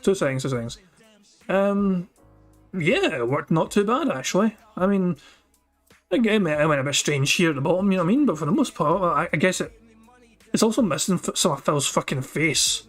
It cut out this part of his fucking face. So I'm not sure, maybe that isn't good after all. Oh my fucking god. I actually thought that was like part of the background. I guess because the light was... Okay, yeah, I don't think that works too well. Yeah. Okay, probably not, okay. Okay, let's just crack on with the fucking show. Crack on with Bingo. I'll get a thumbnail eventually. Disgusting with bad eczema and all kinds of stuff going on with it. Literally 6 to 8 months of last year I was dealing with this all the way through 2 weeks ago, and I saw a doctor. The doctor prescribed some professional medication for me to stop inflammation and also recommended a moisturizer. I've been using it for 2 weeks. My hand is almost 100% again. So happy for that. Money, yeah, yeah. Money, money. Oh, money, money. Yeah, yeah. Money, money.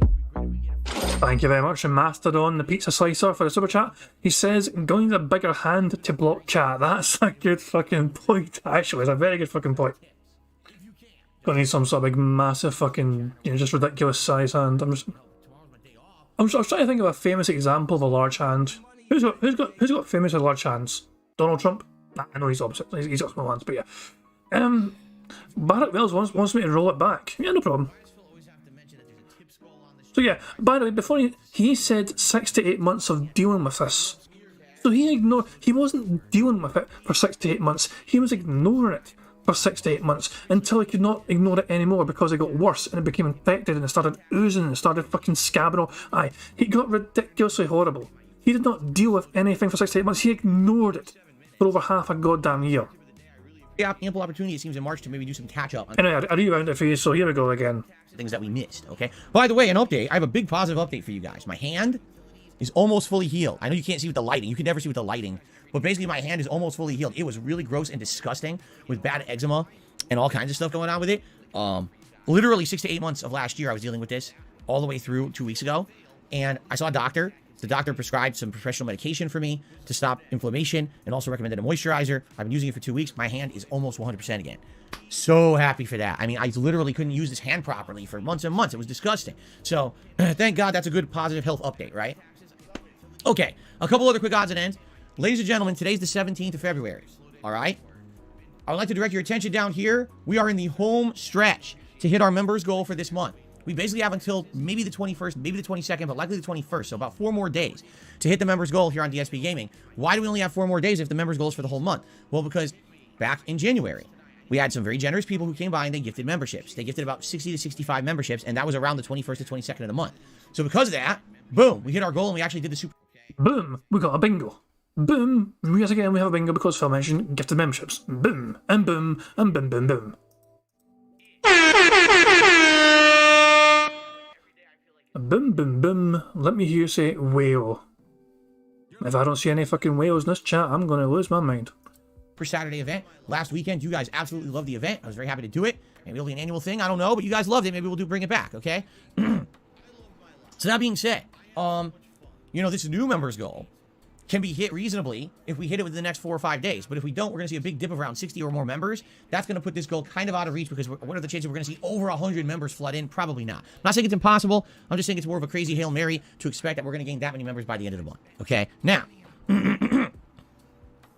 all that being said, we actually got a bunch of new members yesterday. Between the 2 streams, I think we got over 10 or more new members, which was great. So thanks to anyone who became a member, or new to membership, or gifted a membership yesterday, and it helped us jump up into the 480 range, okay? So now we're looking at about 64 members to hit our monthly goal. What happens if we hit the goal? I will tell you exactly what happens. We're going to do a special celebratory, that is not correct, this is correct, a special celebratory event in the month of March called DSP's Retro Games Challenge. Likely with a lot of that downtime in March leading up to Resident Evil 4 Remake, it would be ample opportunity to schedule in and do the special event. Okay? So what's it going to do? What's it going to be? Ninja Gaiden 1, Classic Mega Man, and Street Fighter 2, just to name a few that I'm definitely going to be doing during that event. What I'll be doing is playing these old school games and challenging myself to do incredibly difficult runs. For example, beat Ninja Gaiden without any save stage or cheating. Any concept of how difficult that is. It's very difficult. I've never done it. I've tried and tried over the years, and I was never able to pull it off, so maybe I can finally do it. Classic Mega Man. Great games. They are challenging, and especially when you lay out challenges. For example, when you say, oh, beat it with only dying twice, or you can only use the Mega Buster, stuff like that. Makes it incredibly difficult. So that's stuff we can do. And of course, classic Street Fighter 2. I have all the versions in the Street Fighter 30th Anniversary Collection. We could play the arcade mode on the highest difficulty. And you could even vote and say, oh, I want to see this character. And we could have me try to beat it within certain criteria, which would be very difficult. That game is very hard to beat just in general. And now imagine me trying to do it with certain characters and the like, right? So, I think that'll be very exciting, something very different. I did try something like this 2 years ago. It went really well. But then the whole Twitch debacle happened. I moved over to YouTube. We kind of forgot about the idea. Now would be a great time to bring it back. All right? But we got to hit the members' goal. We're very excited to do a special day of retro marathon fun, challenging myself to the classics. But we have to hit the members' goal for the month. It would be great if we could. We're very, very close. So please consider becoming a member, renewing a membership that's lapsed, or gifting a membership to the channel. If you want to support DSP Gaming right now, that is the way to go. Now, what do you get? What do you get if you become a member of the channel? Fuck all. Number 1, highlighted name in chat and comments. Number 2, a cool chat crown badge to show how long you've been a supporter in chat and comments. Number 3, access to all of my emotes in chat and video comments. Number 4, you don't have to abide by the slow mode rules of the chat. You can completely ignore them. Number 5, you get priority for special events. For example, if we do a special playthrough, you will get priority to nominate and vote on a game to be part of that playthrough. Number 6, are we at now? We're up to 6 benefits. Ask the King, my bi-monthly Q&A show. Money, money, yeah, yeah. Money, money. Oh, money, money, yeah, yeah. Money, money. Thank you very much to Barrett Wells for Super Chat. It says, I hope all challenges come with a stipulation. Do X without save scumming.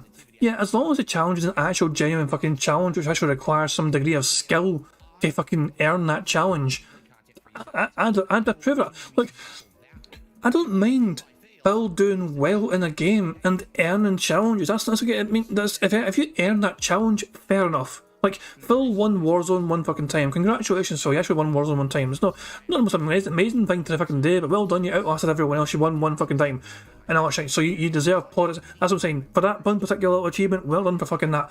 But as I'm saying, no, the challenges actually need to be fucking that thing. They need to be actual fucking challenges. It can't be like fucking achievements on Xbox where you fucking, you complete the main fucking, you complete a main part of a fucking mission in a game.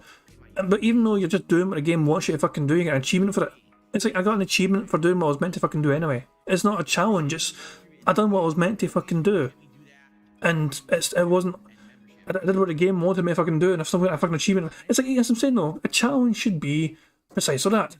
And if Phil completes it, then fucking fair enough. If he fucking finishes the game without saves coming, and well done to him. These retro games, obviously, Phil has notoriously abused the crap out of saves coming, so if Phil actually does achieve to get through the fucking game without saves coming in some capacity, well done. But I don't think Phil's going to be able to do that. You get priority to get your questions answered. In fact, the last several episodes of Ask the King that I've done, the vast majority of people who got their questions answered were members. Okay? So that's just a few, but I mean, that's a ton of benefits, right? So please consider becoming a channel member, or again, if you really support this channel, you gift memberships to other people in the channel. That would be amazing as well. Thank you in advance. Let's see if we can hit the goal. Okay? Alrighty then. Before we get to news, just a quick reminder of the many, many ways that you can support DSP Gaming, because guess what? I think I want to see if that's going to be good. Look, every time he points at the fucking, he needs to look at himself. It's unreal, man. It's unreal. Let me. I'll film if I could fucking freeze frame here. But sadly, it's like I need to do I look cool? Do I look cool? If he kept looking at the camera at a fucking point, god damn it. What the shit, man. He cannot, as I'm saying, he fucking has a go at people for fucking, he doesn't watch himself, he doesn't watch the content he makes. He's always watching himself anyway. He's always got his fucking head turned to the fucking side to see that monitor, to see how he fucking looks doing anything. Raziel the Lost says, I don't count save states and save scumming as a win. He needs to play the games as the developer intended, or he can fuck off, and I hope all the challenges demand no save scumming periods. That seems like a fair criteria, to be fair. Gregory Lake says, wants to make sure he doesn't cover his face. Yeah, but a real shame if Phil covered that face up, wouldn't it? You know, he has to fucking reveal those jewels to the world, make sure the fucking sunken in cheekbones aren't fucking obscured in any fucking capacity. And before we get to news, just a quick reminder of the many, many ways that you can support DSP Gaming, because guess what? I don't have any sponsorships, I don't have any partnerships, I don't have any paid advertisement kind of deals on here, I'm not shilling products, there's no referral codes. A lot of other YouTubers have had to do this over the last 5 years, and that's their bread and butter and how they survive. For me, it's about putting out entertaining content for you, and you guys crowdfund me. You allow me to do it. Is that a better point? It's about putting out entertaining content for you. Is that a better point? I just wish it wasn't with such a fucking shaky hand. It's a bloody hand because he can't keep his hand goddamn still. Qlimp says he's been a live streamer for how long and doesn't understand where things are. It's weird. That's Phil for you, he's very fucking weird. And you guys crowdfund me. You allow me to do it this way so you don't have to be inundated with a bunch of crappy ads, right? So thank you for that and allowing me to be who I am and not change what I stand for on the internet. I really appreciate that. That being said, there's many ways you can support this channel and keep it going that way. Number one, liking the stream and or the video that you're watching. That's engagement. That allows more people to find the channel. And I'd be very happy if you could like the stream. That would help a ton. All right? Leaving comments and liking videos that are on demand. That helps a ton as well. Not just the streams, but those on-demand videos are a key part of the formula of the success of DSP Gaming over the years. Please consider doing that. A super chat or a super sticker, or if you're watching on demand, a super thanks. All great ways to contribute. Whoops, I mean, I pressed the wrong button. 2 seconds. Son of a bitch. Hang on, we're back. Phil said on demand. That was one of my fucking overlays when I'm playing fucking like Quick Watch or something. But yeah, fucking hell, I know you're using it well. Tips is coming. I wasn't sure how long it would be before tips would come. But Phil said on demand first, that's a bingo, so that is another bingo. Let's just fuck it. Let's just wait for him to say fucking tips as well and I'll take it off. He's about to fucking say it, clearly. Through YouTube itself, pretty convenient. We already talked about the members. I'm pretty sure you all know about that. And then, of course, we got tips. There we fucking go. There we fucking go. So he said tips and he said on demand. There are 2 bingos right fucking there. Because he said tips and he said on demand.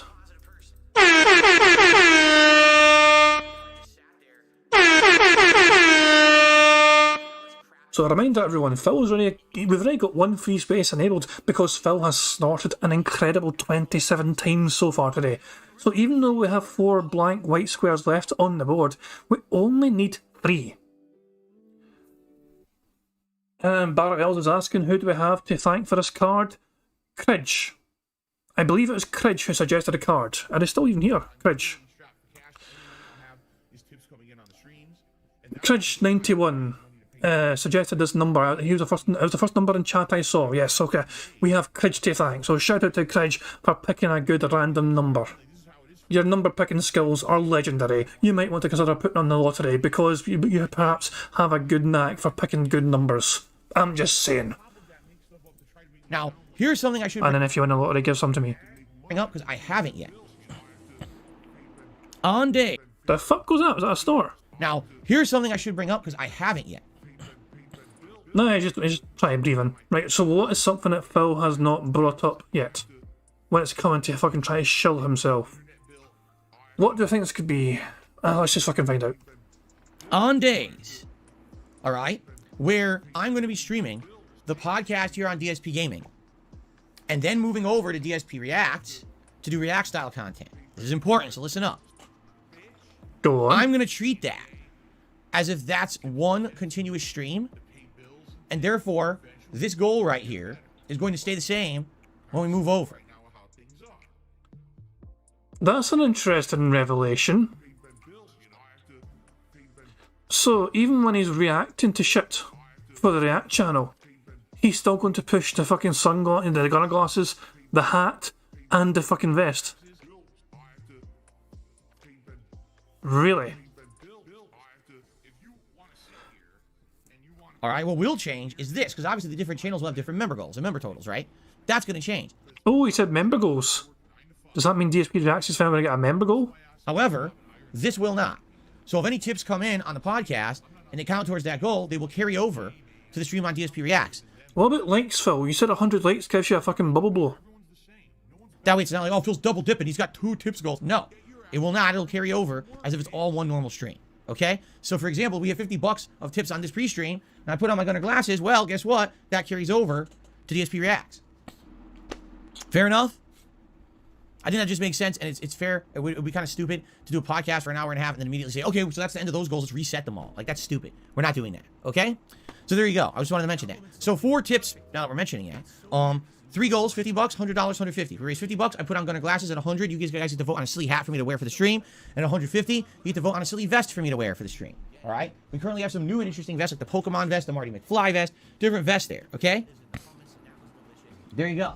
All right. So there you have it, my friends. The gratuitous plugs are out of the way. What I would like to do is a little bit of quick news, and then what we could do is jump into shoutouts. And then go from there, see how much time we have left, right? Fair enough? Okay. Cool. No, I'm not drunk.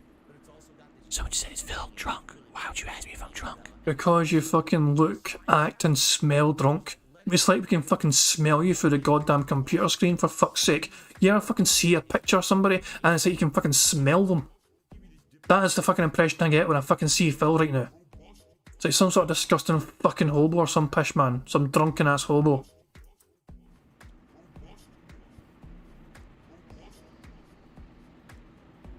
Money, money, yeah, yeah. Money, money. Oh, money, money, yeah, yeah. Money, money. Thank you very much to Black Mage for the super chat. It says, praise be to Philium's amazing generosity. Yes, his amazing kindness of spirit and soul to fucking carry over the tips goal. He's going to fucking demand $150 to fucking put on a vest, but don't worry. He won't demand it twice. The money he's given on the Level 1 podcast will carry over onto the React show. And of course, if the React show does not do well for contributions, then you can bet it's going to be the audience to blame because they picked the content. They submitted the content, and if the content does not receive a plethora of tips and support, then those moronic members will be banned probably from suggesting content again for him to react to. Because surely it's their fault that Phil did not get enough tips to support him. It's going to be interesting to see what Phil actually does blame on. How is he going to approach contributions? Well, I guess it's all manual now. So in between recording shit, he'll just fucking read out the contributions. It's kind of like him playing a fucking game, I guess, like Warzone. He has to fucking wait in between games to read out contributions, which is it makes fucking sense. So all the fucking during Phil's like recorded segments for him reacting to crap, he is not going to pay attention to contributions whatsoever. And that's the way it should be. Okay, let's do some game, some news here. Let's take a look. I got a couple news stories. The first story: there is a huge shakeup at Firaxis. What is Firaxis Games? It is the game studio that has made the very traditional turn-based, strategy-based, grid-based RPGs. Think XCOM and all of its variants over the years, right? I remember first being introduced to XCOM when I went to E3 in 2012. That's right, E3 2012. XCOM was getting a big resurgence, you know, and it was going to get ported to consoles for like the first time. So it was hot at the time. And then after that, they actually had a second game that was a shooter rather than a strategy game. Then they went back to their roots and they released a sequel to XCOM and expansions. Most recently, their biggest game was Marvel Midnight Suns, which sadly was a huge sales flop. A huge flop. They were banking on the fact that if they got the Marvel IP, they paid to use the Marvel characters, and they made a Marvel turn-based game like XCOM, that it would be a hit. It was not. It actually was hugely underperforming for them for what they spent, and it was reported that basically, even though it reviewed really well, was a huge loss for them. All right? So you might ask, gee, I wonder what's going to happen. Well, guess what? I'll tell you what's going to happen. The head director at Firaxis, his name is Jake Solomon. He's also the studio lead. Oh, wait, no. Jake Solomon is the director of the XCOM series and Midnight Suns. Also, there's someone else whose name isn't listed in this article. The developer studio head. They're both leaving the company. They're basically saying, bye-bye, I tap out. Enough, we're out of here. That's kind of sad. I guess, you know, this is kind of the opposite of the BioWare situation. Okay? In the case of BioWare, this was a company that was very good at making a particular kind of game, correct? this very narrative-driven RPG with interesting characters and stories, with a lot of choices on how you want to go about doing missions and dialogue. And, you could play it this way, you could play it this way, you could be good, you could be bad, right? Paragon, Renegade, whatever. BioWare's very good at that, like the Mass Effect series, the Dragon Age series. Of course, previous games like they did, like Knights of the Old Republic, right? Then they were forced to do a game that they didn't want to make and they don't know anything about, in Anthem. Literally, their publisher said, do this game, we're forcing you to. And they actually told the publisher, well, we don't want to do that. And I said, too bad. They're forced to make this party looter shooter. It sucked. And it flopped huge. And now, so many years later, we're still waiting for the next big game from BioWare. It's kind of the studio's been in limbo for a million years and hasn't put out a good game because of the producers being idiots, right? To be honest, EA's stupid. I don't think anyone's going to dispute that. Firaxis is a little different because unlike BioWare, it's the opposite situation. They've been allowed to just make the games they like, with the exception of that spin-off shooter game that was in the XCOM universe that basically got critically panned. I played it and I thought it was kind of meh. I didn't hate it, but I guess a lot of people hated that game. But for the most part, Firaxis has just focused on making the XCOM-style games, right? So what went wrong? If they made XCOM, Enemy Unknown, and then there was the sequel, if they panned them or ported them to all consoles, and now they got this big IP with Midnight Suns, what went wrong? I mean, maybe I'm wrong here, and you guys could definitely, give me feedback on this. Perhaps this game formula is something that used to work. It's considered more of a retro formula. This is something that, back in the day, for strategy-based PC gamers, this was all the rage, right? It was huge. But now, the gaming landscape is more than just PC. It's for you to have a really giant dynamic hit on your hands. You need to have a game that now appeals across all platforms, correct? You need to have a game that's going to be a hit no matter, where it's released. And if you're telling me that you're going to play these strategy-based RPGs and they're amazing on PC, but they're not as good on console because now you're using a gamepad and it's different from clicking with the mouse and keyboard, and it's strategy-based, so, again, it's almost like a sim-style combat. You say, oh, well, that's better. The PC crowd likes that. I get that. But maybe, did you ever think, perhaps, and maybe, I know heads will roll when I say this, so please bear in mind that I say this with great restraint, but also, hopefully, with a great amount of consideration and intelligence. Perhaps PC gaming is on the decline. Oh my God, I said it. Oh, I shouldn't have said that. No, I shouldn't have said it. No, that's it. The PC elite, they're coming for me. I shouldn't have said that. Oh my God. No. Shut up, bitch. No. Oh my God. I can't believe I said it. That's it. The master race is outside my house. I can hear them throwing Molotov cocktails at the window right now. All right.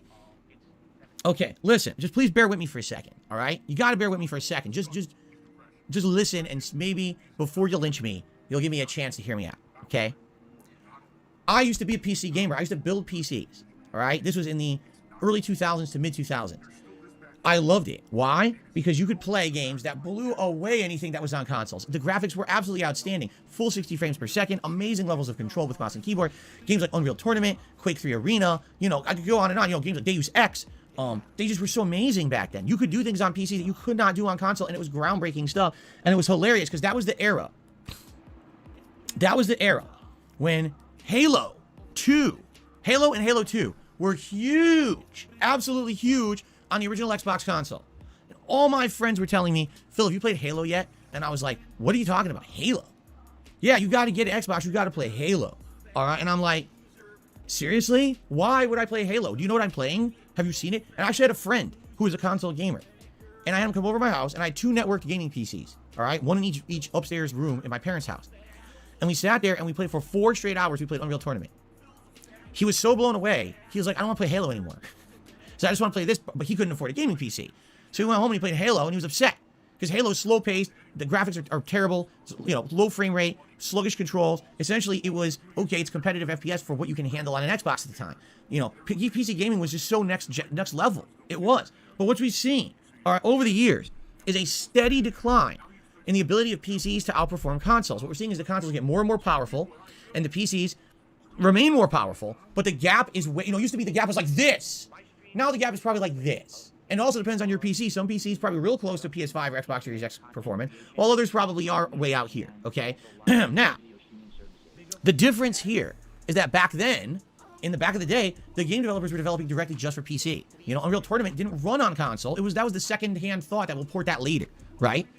So these games were absolutely outstanding, groundbreaking, amazing experiences on PC. Now, whenever you get these games, they got to be cross-platform. Why? I hate to say it. The money isn't there on PC unless you're going to release an MMO or you're going to release one of these team-based online game-as-a-service shooters. You're not going to make enough money to support long-term support of a PC game. You have to have that game be cross-platform and to jump into the console market as well. And what happens? We'll take a look at games like Callisto Protocol. Take a look at games like Hogwarts Legacy. These games don't perform as well on PC. They just don't. And you can argue, well, that's the game developer's fault. I mean, you're right. But what it is the game developers are seeing where their primary audience are. And more often than not today, they're seeing that their primary audience is console, not PC. You understand that? I'm not saying that the PC market's dying. I'm saying it's time to open our eyes and realize the game landscape is different. It just is. All right? What is the best-selling game every year? Call of Duty. Where the most copies sell? Console. Okay? Now, all that being said, take a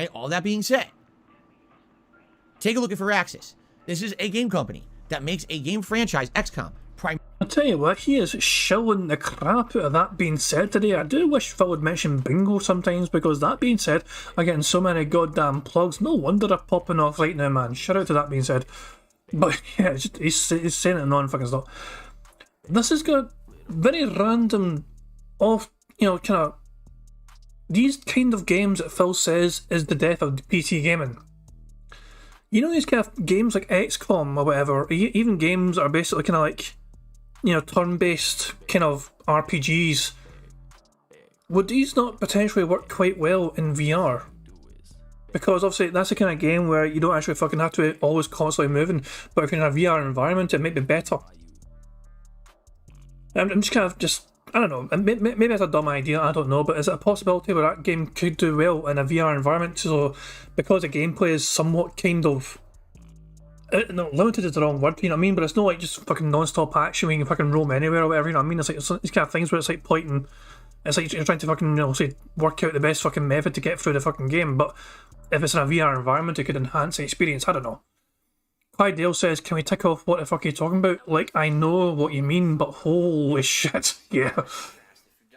We need to wait for Phil to say it. Who knows, maybe somebody will say something to Phil to confuse him and he'll say it himself. QImp says, tell me you know shit about the differences between PC and consoles without telling me you know shit about the differences between PC and consoles, yeah.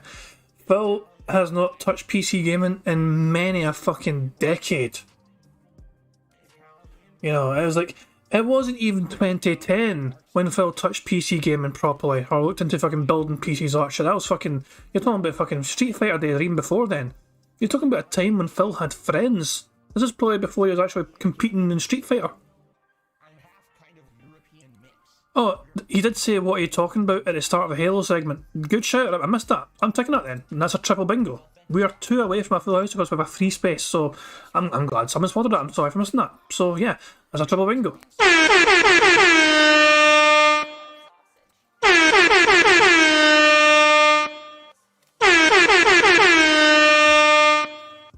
Ah, son of a bitch, it's only a double bingo. I thought it was a triple bingo. I didn't realise but you got extra horns. They don't count, but yeah, you got extra horns. I forget. Yeah, the other horn was in a free space. I don't know, fuck it.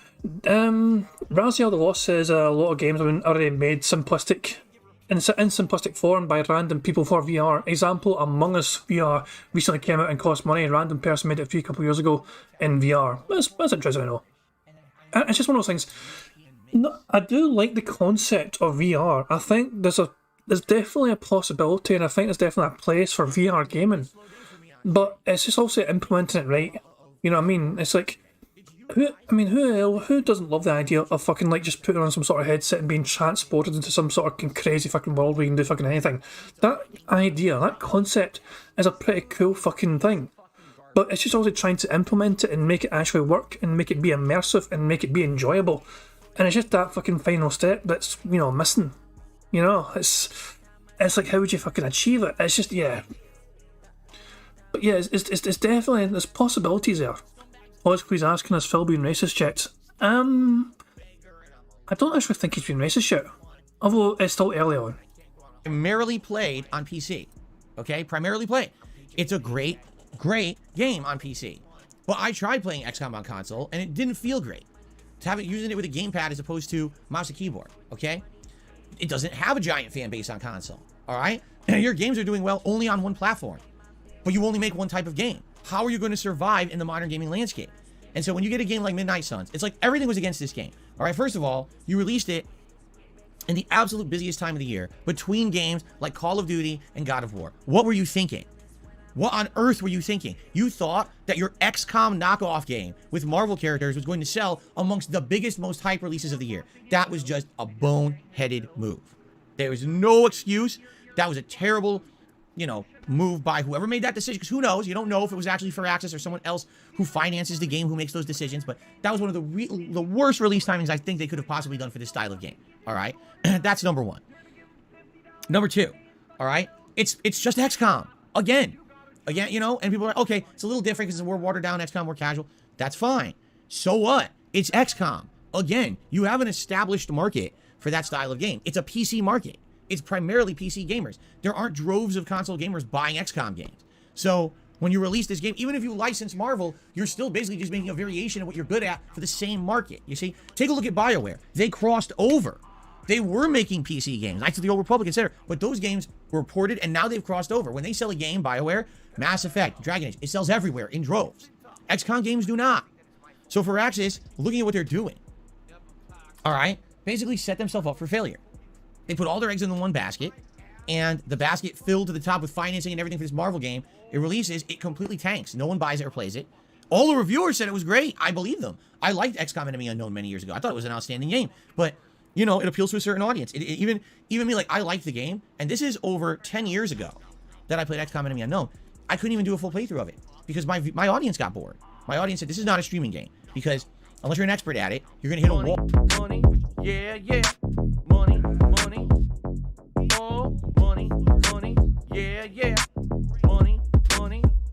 Thank you very much to Black Mage for a super chat. He says, I think it's kicking in. It's hard to focus right now. Is that the edible? Gee, I mean, as long as you're feeling okay, pal, if the Phil stuff gets too much to endure, just try and find something that's more endurable and enjoyable, you know what I mean? It's just one of those things. Phil is hard to stomach for a lot of people, and especially for someone like you who's got a hole in a stomach. Trying to stomach Phil content while you've got a hole in said stomach must be a very awkward thing indeed. But yeah, I do hope the edible doesn't hit you too fucking hard. Hold on 2 seconds. Frosty Beach says no, he quit XCOM because it was too hard. So I fucking agree with that. Phil's probably not fucking intelligent enough to try and fucking comprehend strategy. Brad Burning says feels like droves could be good to add to the card. We can very quick check. Let's just have a quick fucking check. Let's just go to Pig and have a quick search of droves. It's a unique kind of word for sure. Let's just search podcast and droves and see how often Phil says droves. He said it on the 11th, he said it on the 3rd a few times, he said it on the 31st, the 30th, the 26th, the 24th. He says it sometimes, but I don't think he says it often enough. I don't think he says it often enough. Policy's asking, did Phil quit Warzone yet? He has effectively wage quit Warzone, but he still planned to play multiplayer Call of Duty on Sunday, I think. So yeah, right now, I don't think he says it enough. He says it sometimes, and he said I don't think he says it all the time. I don't know if it's an interesting shout for sure, but nah. My audience got bored. My audience said, this is not a streaming game because unless you're an expert at it, you're going to hit a wall, you're going to have to grind and stuff. It's just not fun to watch that grind. So I dropped it. I was having a blast with it, and I dropped it. So how do you expect that game to appeal to a widespread audience? You're not. You're going to appeal to your same hardcore audience, right? There's never going to be a mainstream crossover hit. Money, so money, that's... Yeah, yeah. Money, money. Oh, money, money. Yeah, yeah. Money, money. Thank you very much to Logan K for the super chat. It says Steam is the biggest game storefront in the world, and it is PC only. PC gaming is alive and well. He's just butthurt that he's been left out. Yeah, and it's entirely his own fucking fault. People have been telling him for fucking years to try and get, incorporate PC gaming into his fucking setup so he can fucking experience more games and enjoy more games. Steam is a huge fucking place to enjoy games. And also, there's a whole lot of things you can do to customise the experience as well.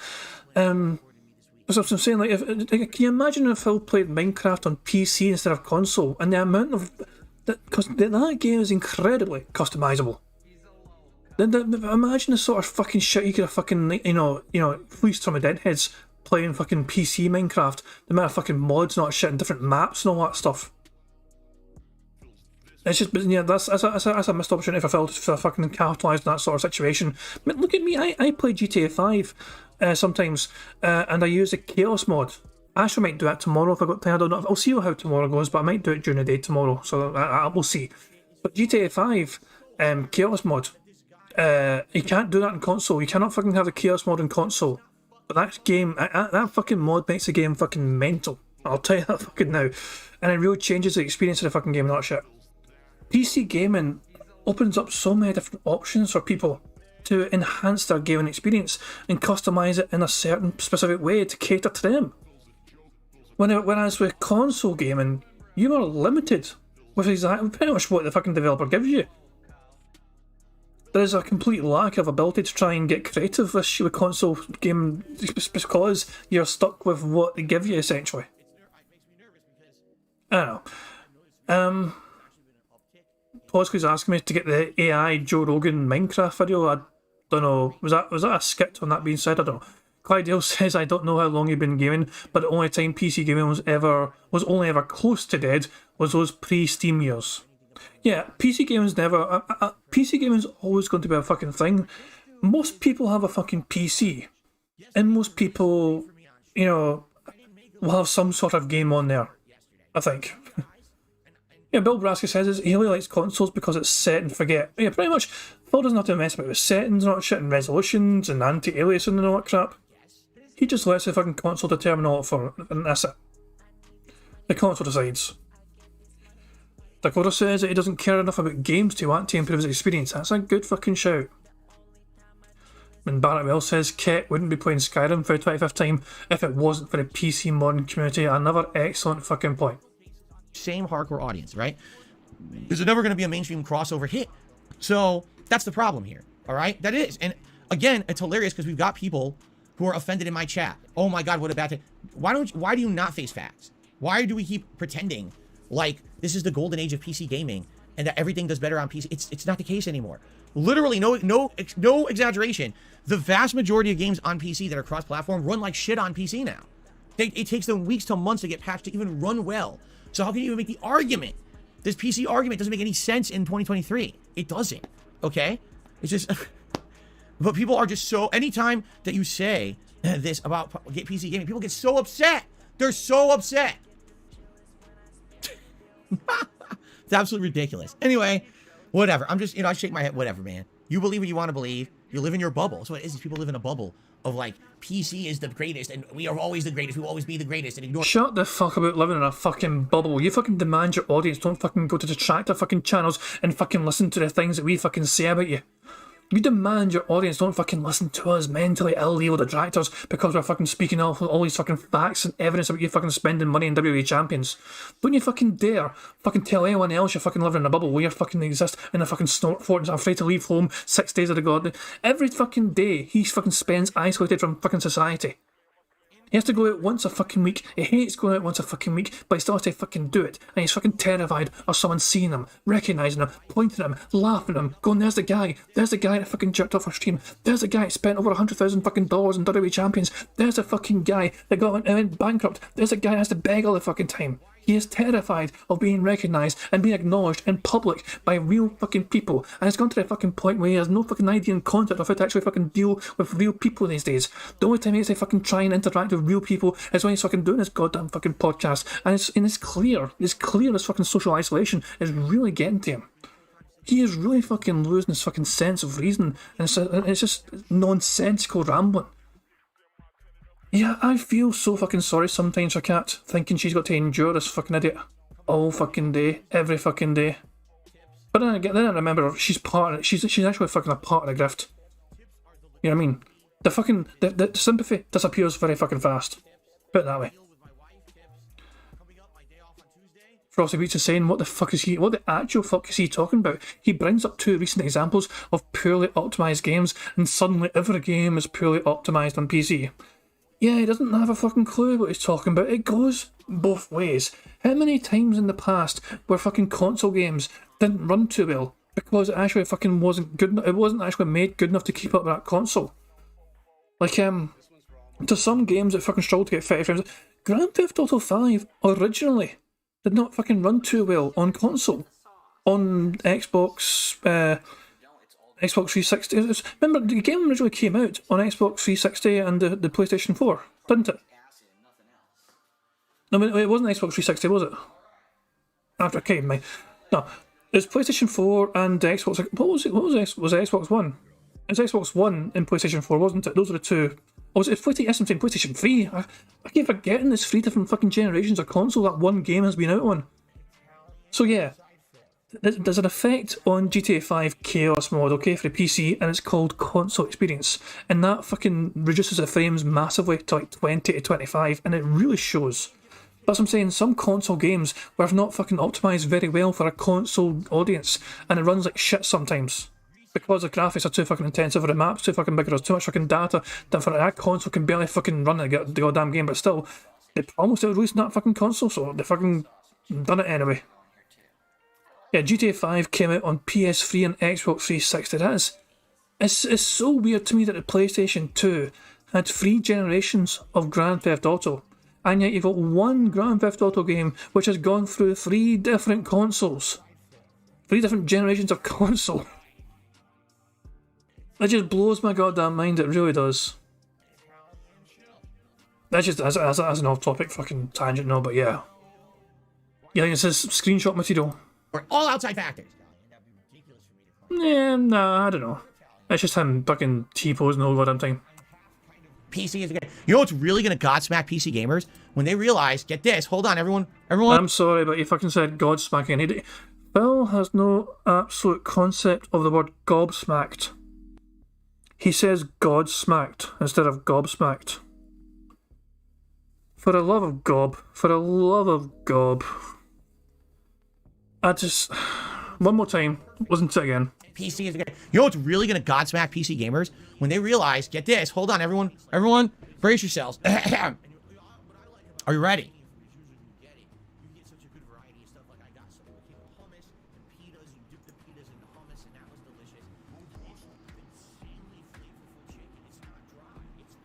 Mobile games are way bigger than anything on PC. Okay, no, I gotta take a break. I'll see you guys later. I gotta get out of here now.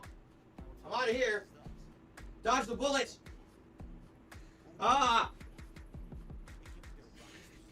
Would you consider just starting off?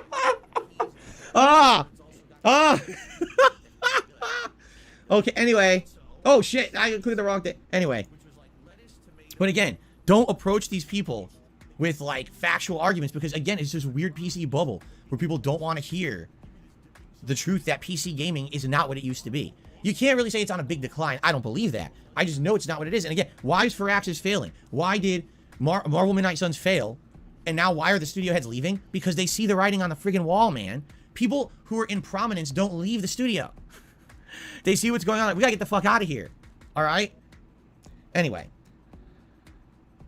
So that's one news. The other news story, this is kind of an interesting one because I just read this morning as I was having my muffin. I was having a delicious blueberry muffin. Scamming through gaming news. Nintendo of America has just announced, listen to this. If you are a member of Nintendo Switch Online, I actually just renewed my membership. From February 20th, which is 3 days from today, so that would be Monday, through February 26th, you can download and fully play Katamari Damacy Reroll. It's free for a week. So if you never played Katamari Damacy, check it out. Why not? It's a free game. Why wouldn't you? That's kind of neat. I don't know why they're doing that. I wasn't even aware that Nintendo did that kind of stuff. But apparently they're giving a freebie only for a week, though. And that's kind of weird. Are they maybe banking on the fact that people will play it, not finish it, and then buy it? Because I don't think that's going to happen. I think what will happen is a lot of people will download it and speedrun it and beat it within the week and say, oh, thanks for the free game, right? You see? So, I don't know. Anyway, there you go. So that's the basic game news for today. I'm sure there might be a little more, but that's what I saw. Okay.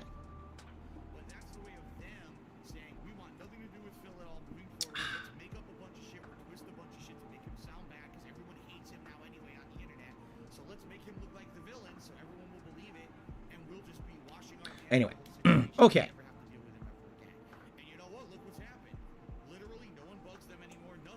Okay, now it's time for shoutouts, my friends. It's time for shoutouts. All right, so let's get to shoutouts. Let's start with Guitar Player 1939 re-upped his membership for 20 months, and he says, "I beat Hogwarts Legacy last night." Great. So a couple questions, if you're still here, because this was 38 minutes ago. A couple questions for you. Okay. How long did it take you? Like, how many gameplay hours did you have into it? And what did you overall think, without spoiling? By the end of the game, did you like it? Those are the two questions I have for you. Because I'm curious, someone who's actually now, taking the time in the last week and a half, 2 weeks to sit there and focus on it. Unlike me, I gave it a lot of time, but I've got to balance with everything else. I'm curious what he thought overall. If he's still here, I'd love to hear your opinion if you could tag me in the chat. And thank you for the 20 months of support, Guitar Player. Excuse me. Crest Fallen did a super chat, says, "Would you wear a Sailor Moon costume?"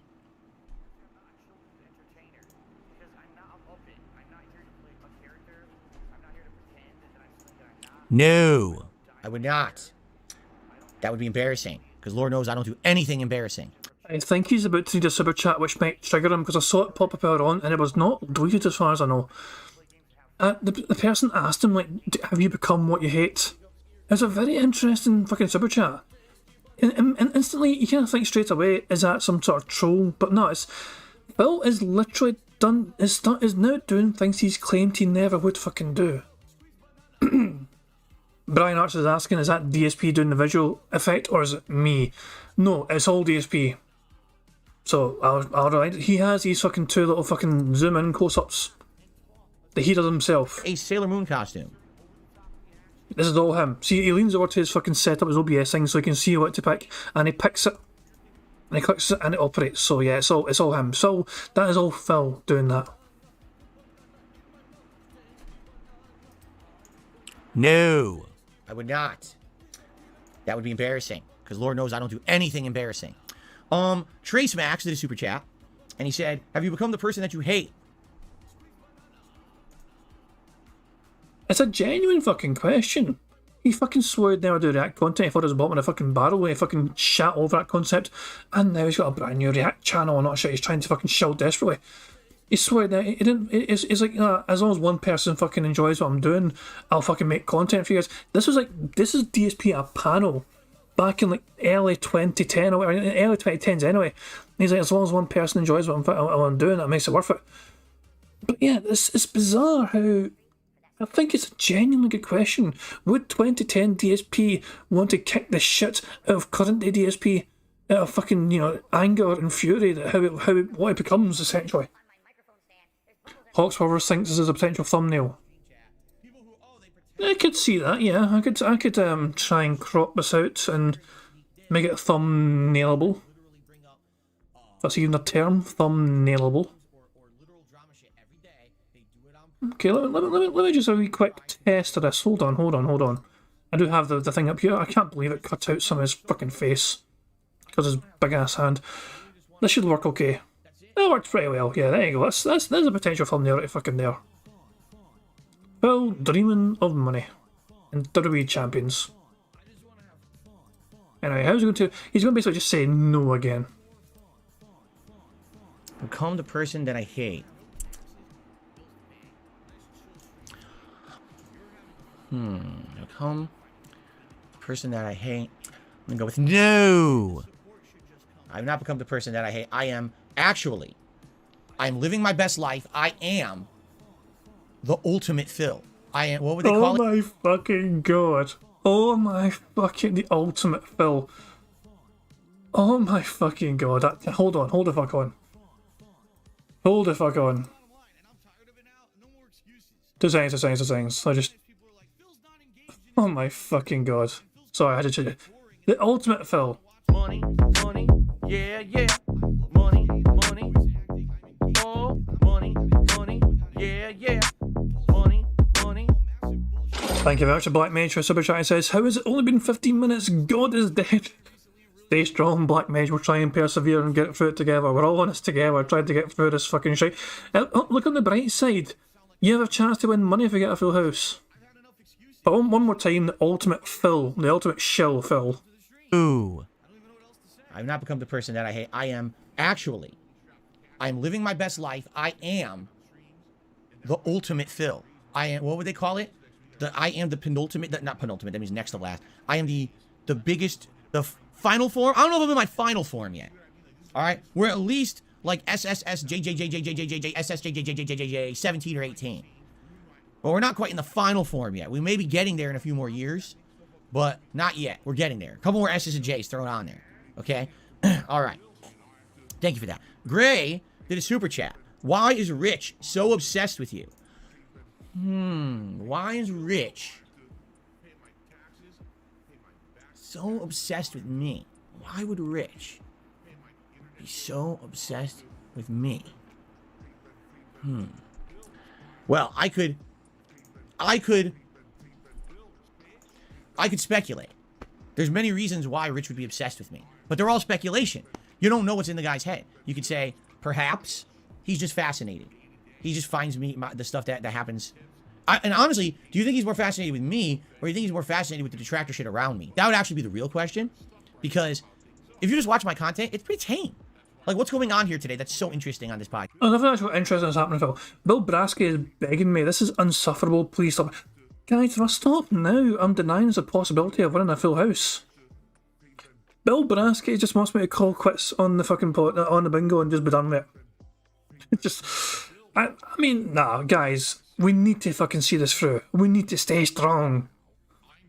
What speed? This is 1.25 speed. It has been for a while. I can speed up if you want to 1.5. I'm 64 in the herd. Stream is over. Tagged me. Thank you very much for that. I know Phil's stream is over. I fucking saw the chat. I saw Phil's messages inside the fucking chat. Thank you very much. Cheeky bam. Podcast, exactly, right? Nothing. I'm boring. I'm a boring person. I put out boring content. No one cares about me, right? Right? Can we all agree? What's going on? That is 1.5 speed. So here we go. On this stream that's so interesting. But if you watch the detractor content, all of a sudden it's like this stream is the world-ending stuff. Like basically what I was doing, I was sacrificing goats, blood rituals on the stream, and demons from Al-Shabaab. What the fuck? What in the fuck is wrong with us, Phil? We're just trying to win a game of fucking bingo. I'll be happy if Phil says addition and does hand graphs and ignores a troll tip. That's all fucking. Well, we need two of those fucking things to fucking happen. We got a free space because they started so goddamn much.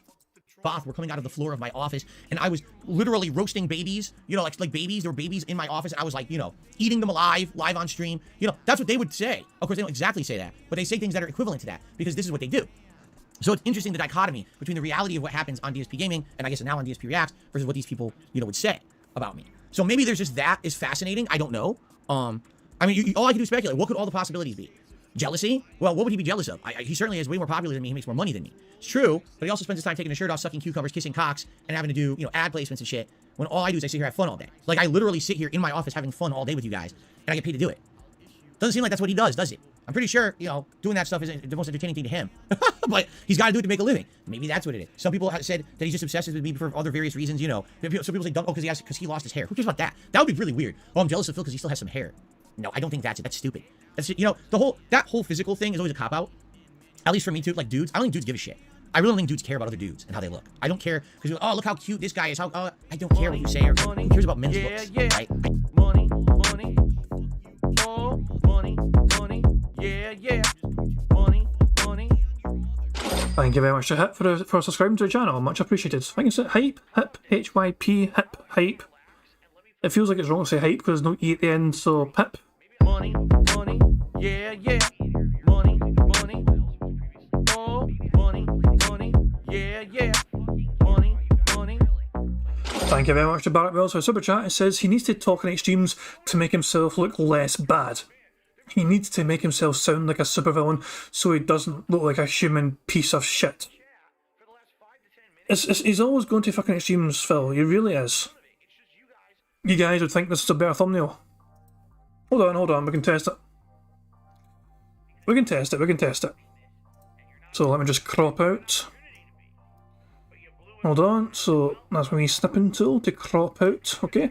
So we copy that. You guys can't see a snipping tool, but you'll see here the results of said snipping. There we go. So what's the better thumbnail? The chin stroke or the look of disdain? The eyes of a scammer. People think this is a better one, the top one, I think, yeah. So, Hype's name is Hype. There we go. HYP Hype. Okay, no worries. So that that's the way I butcher your name. So cheers for that. But people think the chin stroking one's better. Chin stroke or the look at the stain.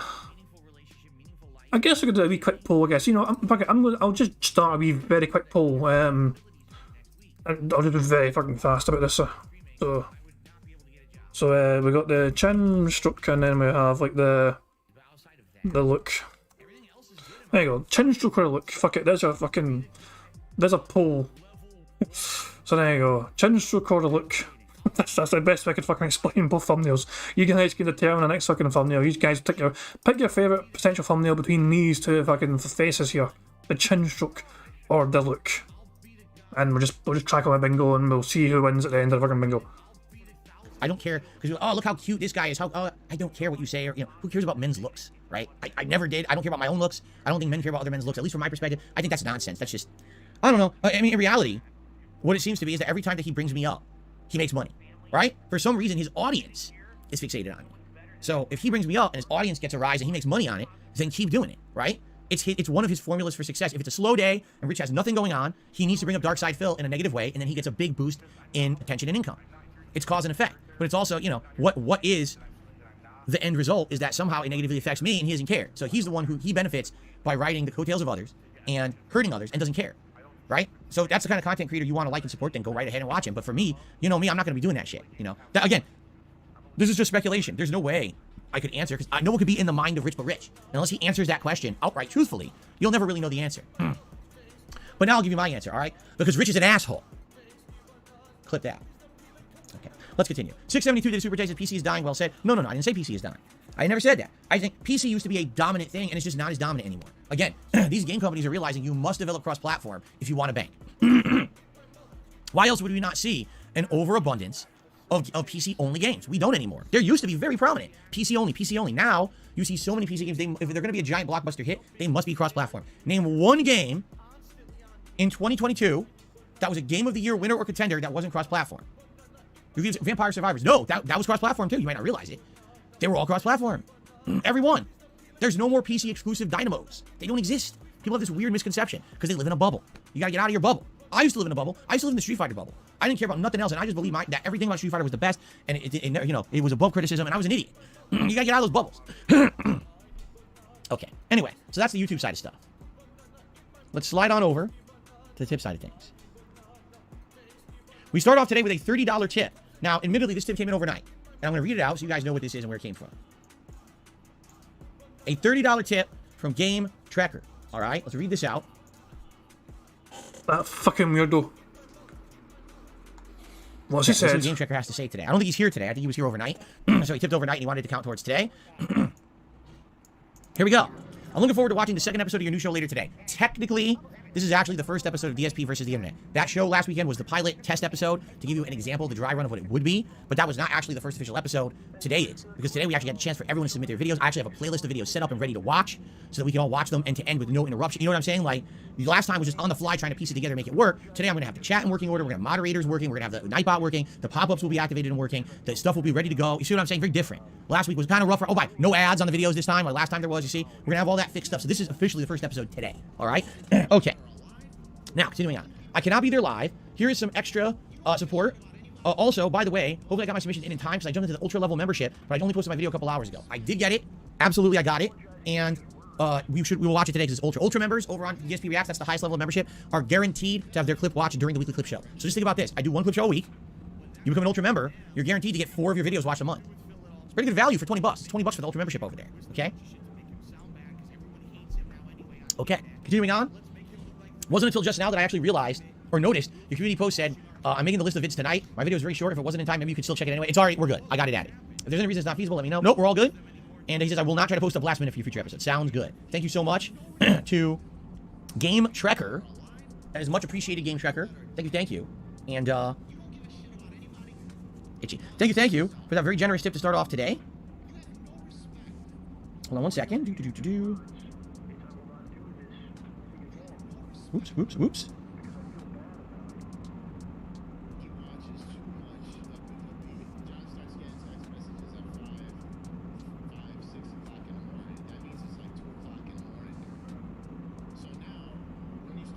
Okay, let's see here. Hurry the fuck up, for All right, fuck's sake. moving on.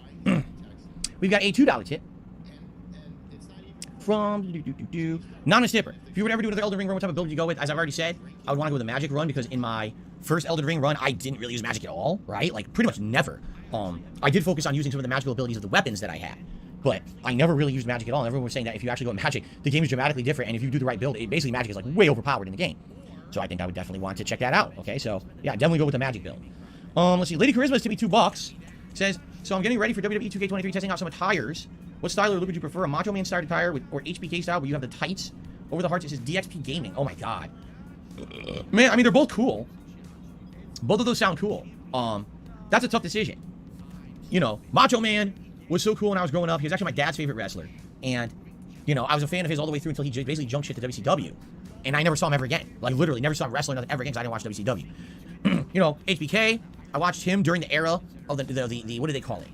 The new generation era of WWE. That was when basically a lot of people like Hulk Hogan and them jumped ship to WCW, so they started their own new generation, like the Lex Lugers, the Bret Harts, the HBK, Razor Ramon, right? They all premiered at that time.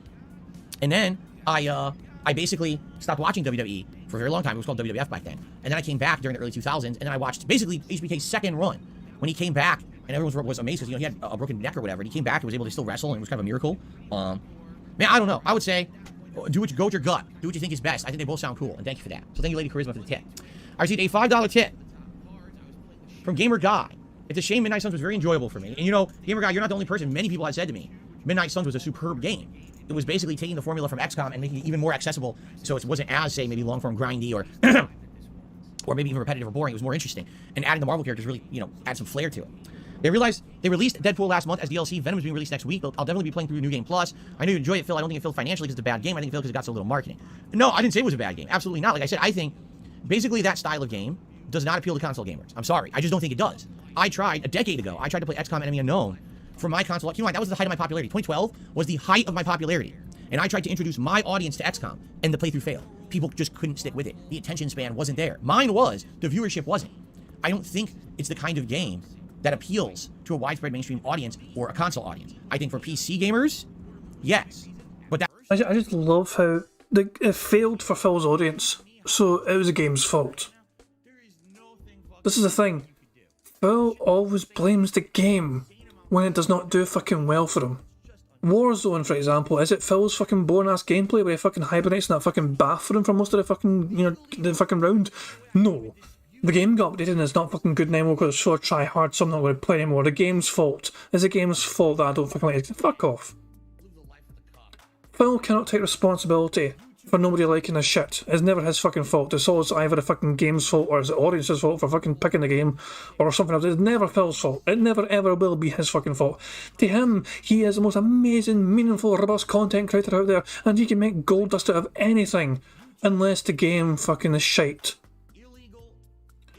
The only time things are not a success on DSP Gaming is if it's the game that's to blame, or the content is to blame, or the thing he's reacting to is to blame, or the audience fucking picking whatever fucking thing. It's bizarre. It is what it is. That's about it.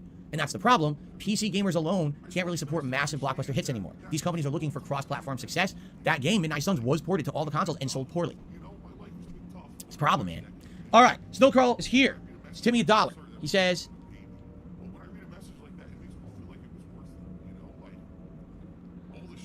could you remove slow mode from DSP React? The chat. No. And by the way, it has nothing to do with what you think, because he's kind of insinuating that it kind of sucks because, you know, he doesn't want to be I guess what he's saying is he can't be a member there. And because he can't be a member, slow mode affects him. And basically, you know, that sucks. I hear you on that. It's a 10-second slow mode. But Snowcrawl, you've been around the block, you know why we have slow mode, right? If there was no slow mode on my chats, people would literally come in here with a bot account and spam walls of shit. Just insane, unstoppable torrents of shit. ASCII code, fucking tits and dicks, you know, giant racist words, you know what I'm saying? There's a reason why slow mode exists, and it's to stop malicious actions. It's not because, oh, I've decided that, you know, I want it so that only members, you know, would not have slow mode, and therefore it gets incentivized as more memberships. I don't think so at all. At all. I do feel like what would incentivize a membership on DSP Reacts is the ability to nominate the clips for the clip show. I think, and also to vote on big events like they voted for the Pro Jared documentary. I think that's the reason to become a member over there. The slow mo thing is just kind of a bonus, but in reality, no, I can't, man. You have to understand that slow mo's there for a reason. You've seen the maliciousness here on DSP Gaming, you know better. So no, we can't do that. All right. Okay. Continue. A $1 tip from Fandango. I have an argument for PC. I bought Hogwarts Legacy Deluxe for 45 bucks on PC. On PS5, it's 90. I don't even know how you did that because it is not 45 bucks on PC. That's a lie. It's definitely not $45. If you did, you must have found like a backdoor double discount code. You know what I'm saying? You found some weird back way to do that. It is not $45 on PC. That's ridiculous nonsense. Money, money, yeah, yeah. Money, money. Oh, money, money, yeah, yeah. Money, money. Thank you very much to Kyle Denson for the super chat. It says he hibernates in the bathroom and looks to his left to make sure nobody's making fun of him because his fragile ego is always at stake. Don't know why I read that so dramatically, but you're pretty spot on. Yeah, he fucking just... So it's like he finds a spot to just, you know, fucking settle down in, and he just stops fucking moving. And then he's okay, let's take care of the housekeeping and stuff. And he fucking reads his fucking chat and reads his fucking phone for his PayPal fucking notifications. Oh, I've got a tip here from so-and-so. And he's like, hey, can you please not camp anymore? No, I'm trying to win fucking top 10, so I'm win a bounty. I'm in a challenge. And all that shit. Fuck off. It's just bizarre. But yeah. Phil's Warzone streams are usually boring ass fucking stale content, and it's probably a blessing to the internet in general that he's not going to be playing any Warzone anymore. Lil Shadow X says, I have only paid 4 times full price for a game on PC. Phil doesn't really understand how PC gaming works. It frustrates me a lot. Are you surprised though? Yeah, frustrated? Yes, but are you really fucking surprised that Phil's ignorant? Be real now, come on, be real. What I'm saying, you found some weird back way to do that. It is not $45 on PC. That's ridiculous nonsense. That you think that anyone could just buy it for 45 bucks. That's baloney. Okay, I understand what you're saying. Yes, on PC there usually are roundabout ways that you can save some money, but that is a gross misrepresentation. I don't think that's fair. That's not an apples to oranges comparison. Okay. So thank you for the tip, but I'm sorry, I gotta put it into that. I gotta put the kibosh on that one because I know that just ain't fair or to say that. Okay. Okay. Got a $1.50 tip. Lady Charisma. I like PC gaming for the openness of the platform. You're not locked to one store. If you have an issue with a game, you have the power to fix it, not wait for a patch. I love my Series S, but all the things I do with my PC outweigh that I can do with my Xbox. That is the primary argument for PC gaming today. It's funny because it used to be the best games are on PC. Nope, don't say that anymore. Ultimately, the overall best performance and graphics are on PC. Oh, nope, can't say that anymore. But what you can say is the flexibility, the modability, right? Basically, if you want to have the ultimate control experience, that's PC. That I will 100% agree with you. You have more control over the situation if you have the PC version of a game. 100% correct. And all the time you see the mods are coming in that make games better on PC and they never hit consoles, that I will not disagree with. And that's probably one of the huge reasons why that PC community still thrives the way that it does, correct? Yeah. All right, let's continue here. I received an $8 tip from Radical Jaws. Thank you for making DSP React. I'm excited to see it today. Sorry, stop playing, for fuck's sake. I did not mean to play that fucking sound clip, I'm sorry. I was trying to pause the YouTube fucking stream and I hit my pause button, or spacebar button on the fucking keyboard thinking I was on YouTube. But I was still on OBS, so it played the last thing I clicked on, which was that soundbite, sorry about that. But yeah, Jesus fucking, so what was... hold on, what did I say? From Radical... Can you hear? It's the way that it does, correct? Yeah. I've had a very embarrassing elderly moment here where I've actually distracted myself from hitting that fucking soundboard and I forgot what I was going to fucking say. So I'm just going to mask over my embarrassment of getting old, I guess, and forgetting what I was going to fucking say and just let the game continue. Sorry for the fucking distraction. Alright, let's continue here. I received an $8 tip from Radical Jaws. I'd like to say thank you for making DSP React. I'm excited to see it today. I want to ask your Magic 8-Ball a question. Oh! Alright, so let's do this. First of all, with this tip, we did hit the $50 tips goal. So let's go ahead and do that.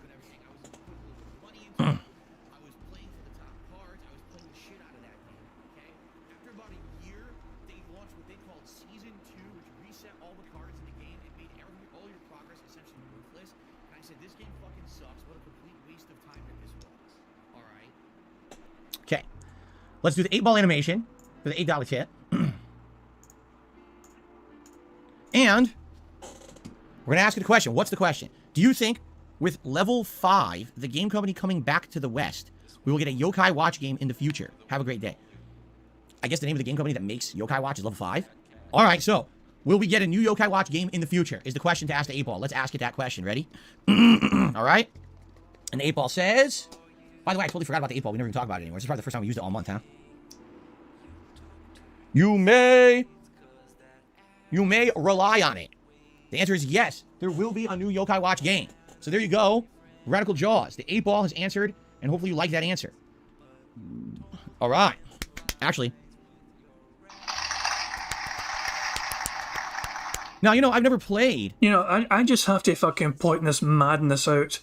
MRC Midnight typed a question for so our stream chat has an 8-ball command. You type in exclamation mark 8-ball and you can ask anything, and there's a bunch of like random answers it'll give you. MRC Midnight asked, should I play I don't know what game that is, BOTW? I don't know what that game is, I'm sorry, but should I play this game after stream? And the 8-ball, for all the random responses it fucking has, said, do you want to play the fucking game? I think it's mental. You could have fucking said anything. It's like, all these different detractor fucking answers that the 8-ball has, and someone picked the one, Breath of the Wild, okay, Breath of the Wild. Thank you, but that's what I'm saying. It could have said literally anything, but it's somehow new to fucking pick that one answer that's game related. I don't understand it to that. It's like fucking like 20 or 25 or 30 different like answers you could have fucking got. So yeah, my 8-ball is smarter than Phil's 8-ball, in my opinion. That's what I fucking think. That's bonkers to me. We are 2 burps away from a free space. So we are very close to 2 free spaces. We have 1 already, which I've not ticked off anything for the free spaces yet. So we only technically need 2 right now. That could very soon be only needing fucking 1. A Yokai Watch game. I was going to years ago. And then I basically had it in my schedule, and people kind of told me not to. They said it was kind of almost like a Pokemon ripoff with some variations. And I guess because I played Pokemon before, like near there, people were like, nah, don't play because you're basically kind of playing the same game twice. So I never did. But, you know, maybe someday. Silva John says, nah, don't, or Silva Jin, nah, don't bother. Wow. Wow, you guys have a high opinion of that franchise, huh? All right, I received another tip. $1.30 tip here. Let's see here. This seems to be anonymous. Would you accept sponsorship from Xbox if it presented itself? You had the script down when you did that segment a couple weeks ago, explaining why you don't like the PS5. It honestly felt like a plea for Microsoft spray sponsorship. I don't have sponsorships, nor am I looking for one. I easily could have multiple sponsorships any day of the week. I get offers from indie game companies. I get offers from online companies who provide a service and they want to advertise their services. I got VPN companies. Yes, Raid Shadow Legends. Like all those common things that you see advertised on everyone else's channel, I get offered too. And Yeah. Money, money. Oh, money, money. Yeah. Money, money. Thank you very much, Black Mage, for a super chat, who says, I just caught my reflection in a metal thing and thought it was a burglar. I think I'm glazed. Shout out to the Glaze gang. There's a Shinko reference here, but Jesus. I do hope that edible is not treating you too poorly. You've seen your reflection, you thought it was a burglar. Oh Christ almighty, Black Mage.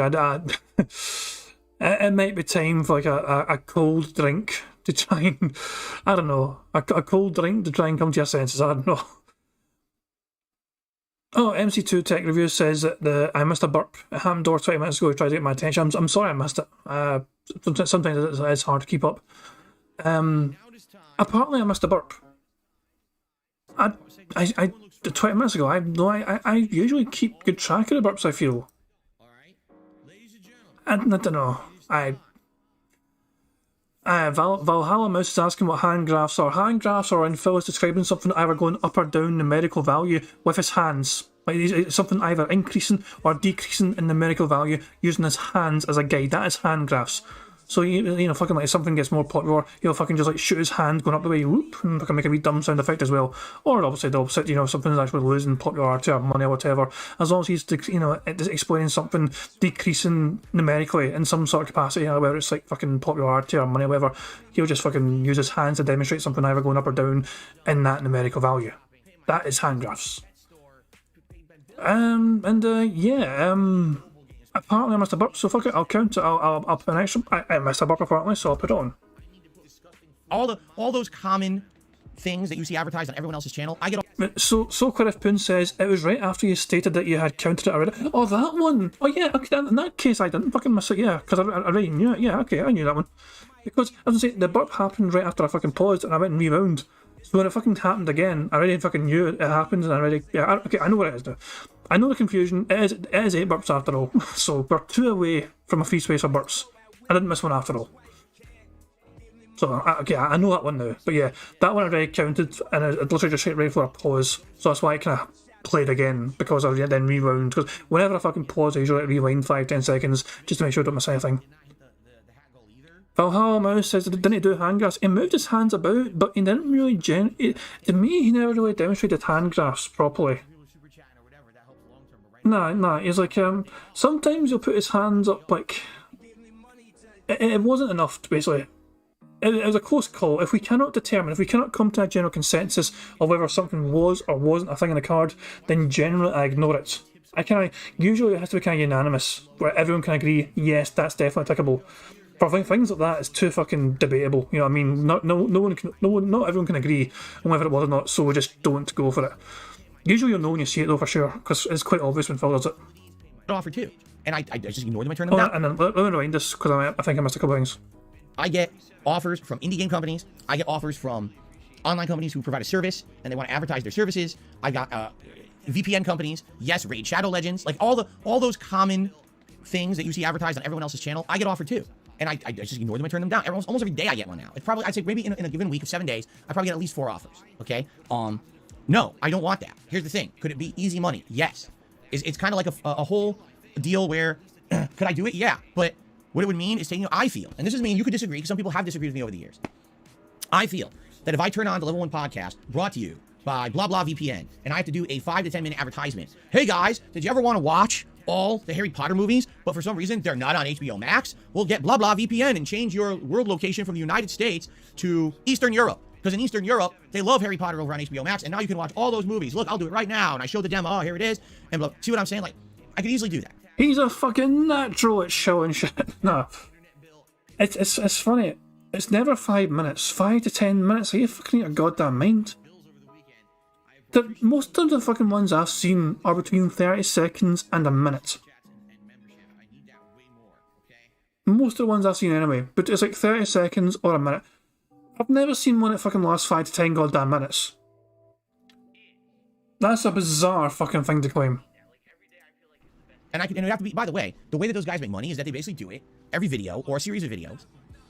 Okay? And it's obnoxious. All right? Now here's the thing. I think a lot of people have kind of come to the conclusion that it's a necessary evil. Okay? In reality, it's not true. In reality, I am the case example that it's not true. Because I don't do it. Yet here I am. Hi. God damn it, I pressed the fucking spacebar again thinking I was on YouTube and it's on fucking OBS. I need to fucking... Sorry if I fucking keep... Well, you're not an example of doing it the right way though. Everyone mocks you and belittles you and fucking calls you a shilling beggar. What you do is mocked and ridiculed by the entirety of the internet. Every single one of your peers thinks what you fucking do is disgusting to their fucking audience, Phil. You are a fucking serial beggar. You've admitted yourself you're a beggar. If I'm a beggar, this is you begging to your audience. You are shilling and promoting and advertising yourself non-fucking stop. You're reminding your audience on the fucking regular to fucking contribute to you. You're fucking reminding them things have been slow. Guys, it's been a while since we've had a contribution, and so on and so on. You keep constantly fucking showing yourself. It is non-stop bombardment of give Phil money, give Phil money, give Phil money, in a variety of different fucking, different phrases, essentially.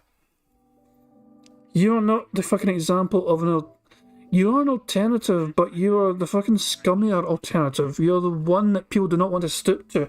People have standards. People do not want to fucking force our goddamn audience to fucking dig deeper than they fucking want to fucking, make sure your lifestyle is sustained every single goddamn fucking day. Nah, Phil. One more time. I think a lot of people have kind of come to the conclusion that it's a necessary evil. Okay? In reality, it's not true.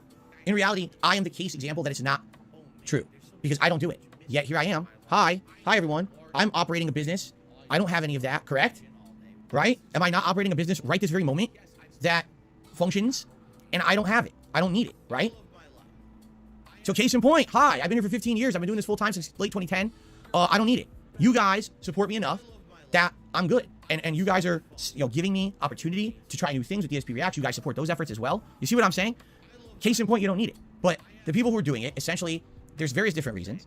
A lot of them just can't, at least per their criteria or their standard, they're not making enough. Here's the thing. If I look at someone like, all right, let me give you some examples, okay? Nostalgia Critic, okay? This is a guy who, he makes a certain kind of content. It appeals to a certain kind of audience, a long-standing audience. You're probably not going to see Nostalgia Critic branching out and getting tons of new viewers, right? He has content that a certain audience likes, right?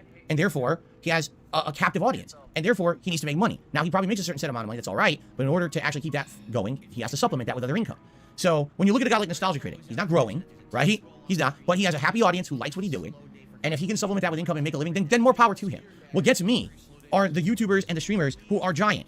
These people have insane amounts of views. They're already making ridiculous amounts of money. And then they take sponsorships on top of it. That's the shit that really irks me. That's like, you're out of your mind, right? So I would not say, like, I would not criticize Nostalgia Critic and be like, hey, Doug Walker is a sellout. I don't think so. I don't believe that at all. I think he's doing what he needs to do to get by with his set audience of viewers who are going to be there for him forever, and likely that's about it. He's not going to explode with popularity, having been around as long as he had, just like me. I'm never going to explode with popularity either, right? But is it annoying and intrusive to watch the ads in his content? Yes. I'm not going to lie. I'm going to say, yes, if I watch a Nostalgia Critic video today, I know I'm kind of grown. Oh, God, there's going to be a big fucking ad plug, and I'm going to have to fucking skim through it, and it's just annoying. And the other thing is, I have YouTube Premium, right? I already pay a set amount of money a month so that I can avoid ads on YouTube, correct? That revenue goes to whose videos I'm watching, right? So if I watch a Nostalgia Critic video, he's getting credit for all the ad revenue views on that video because I paid YouTube Premium. You're missing the point, Phil, tremendously.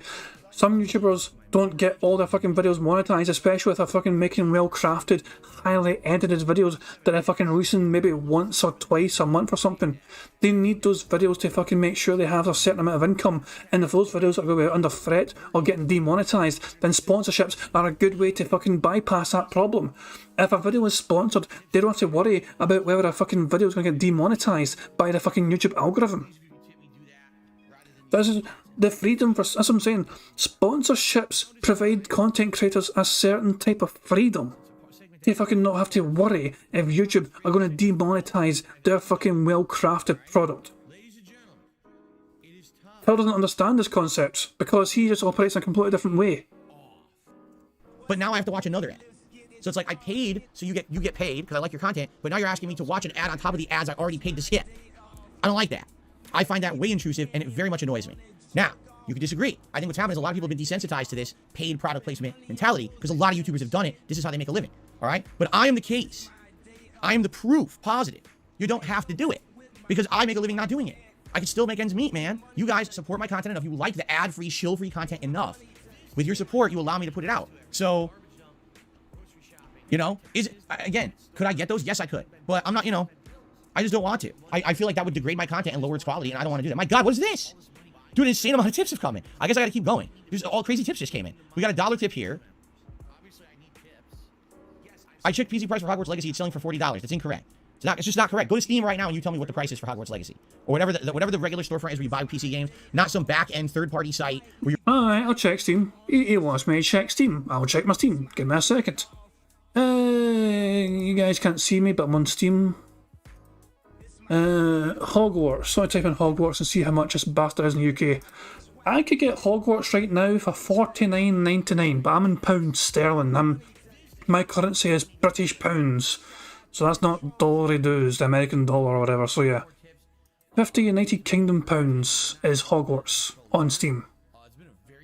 You're paying for a fucking fourth-handed CD key that's gray area buying under the table, under the fucking board. You know, can't give you a legal receipt because that would be a paper trail for the fact that we sold you this PC key. We weren't supposed to have it. You're so full of it. You're so full of it. All right? Let's continue. I got a $4.20 tip. It's funny, Heather's saying I've got a couple of... So Heather's a couple of sponsorships sitting in Stream Elements. The only thing keep me from accepting them is that I feel like I'm the world's worst salesperson. See, I'm the kind of same... I had something like pop up in my Stream Elements, and it was like wanting me to. It was like giving me an opportunity to promote, like Hello Fresh, you know, like kind of one of these kind of, you know, about to deliver food to you.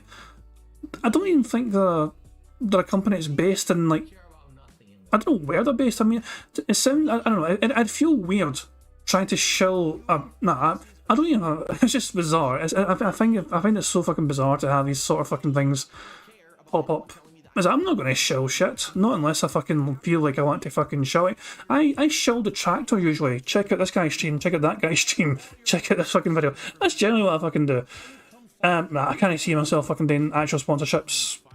I'd feel kind of weird doing that, to be honest. If I don't know. We'll see. Frosty Weeks says check Fanatical. Fanatical? Oh, is that a store? Hold on, I can try and check Fanatical. SCP Sophie says, it's usually it's $60 normal price or $70 for a deluxe, and that's in the USA. So that's Hogwarts prices there for a couple of those games. Someone says, I'm a bit drunk, but I love you, Phil. Well, there you go. I'm a bit drunk, but I love you. What the fuck is wrong? So Phil had a lot of these tips come in. There's a chance that one of them's a troll tip and Phil might ignore it. If it does, that is very good for us. Thank you very much for the tip. This isn't drunk. This is the high animation. This is the poking animation, but it's still appropriate. Thank you for the tip. Okay. Steam, $59.99. Thank you very much, Bookworm. Exactly. If you're talking about buying it through a retail market, it's $59.99. Like, the equivalent of what you're saying is, oh, you see, it's cheaper on Steam. Guess what? You could probably buy, right now, you could probably buy Hogwarts Legacy, a retail copy, for like $49.99 somewhere. But it's not... Frost Beats is telling me that they use a gaming site called Fanatical. I'm going to try and find this very quickly. Fanatical Games. There's a website here. I might be. That's the thing though. Am I on like? Is it an American only site or am I on like? So it must be. Well, I don't know. I guess we'll find out. Whoops, wrong thing. I mean, click on this. So just search Hogwarts and see what fucking pops up. Yeah, I'm on a British version, I guess, of this site because I have British prices. And would you look at that? It's actually the standard price is £44, which I guess in dollars would be close to $50. I imagine. Oh, so Sir Toastman says on Fanatical, I see it for $52.79 US. So the standard version is $43.99 right now, which is obviously cheaper on, you know, it's cheaper than Steam. Steam are offering it for, how much was the Steam price again? The Steam price was, where the fuck is the fucking thing going? $49.99 for the absolute cheapest price on Steam. So there you go.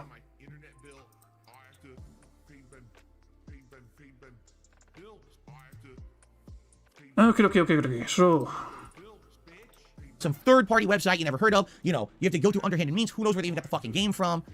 It's nonsense. We're gonna talk. We're talking apples to apples, retail to retail. It's $59.99 on PC, $69.99 on console. Thank you. Okay.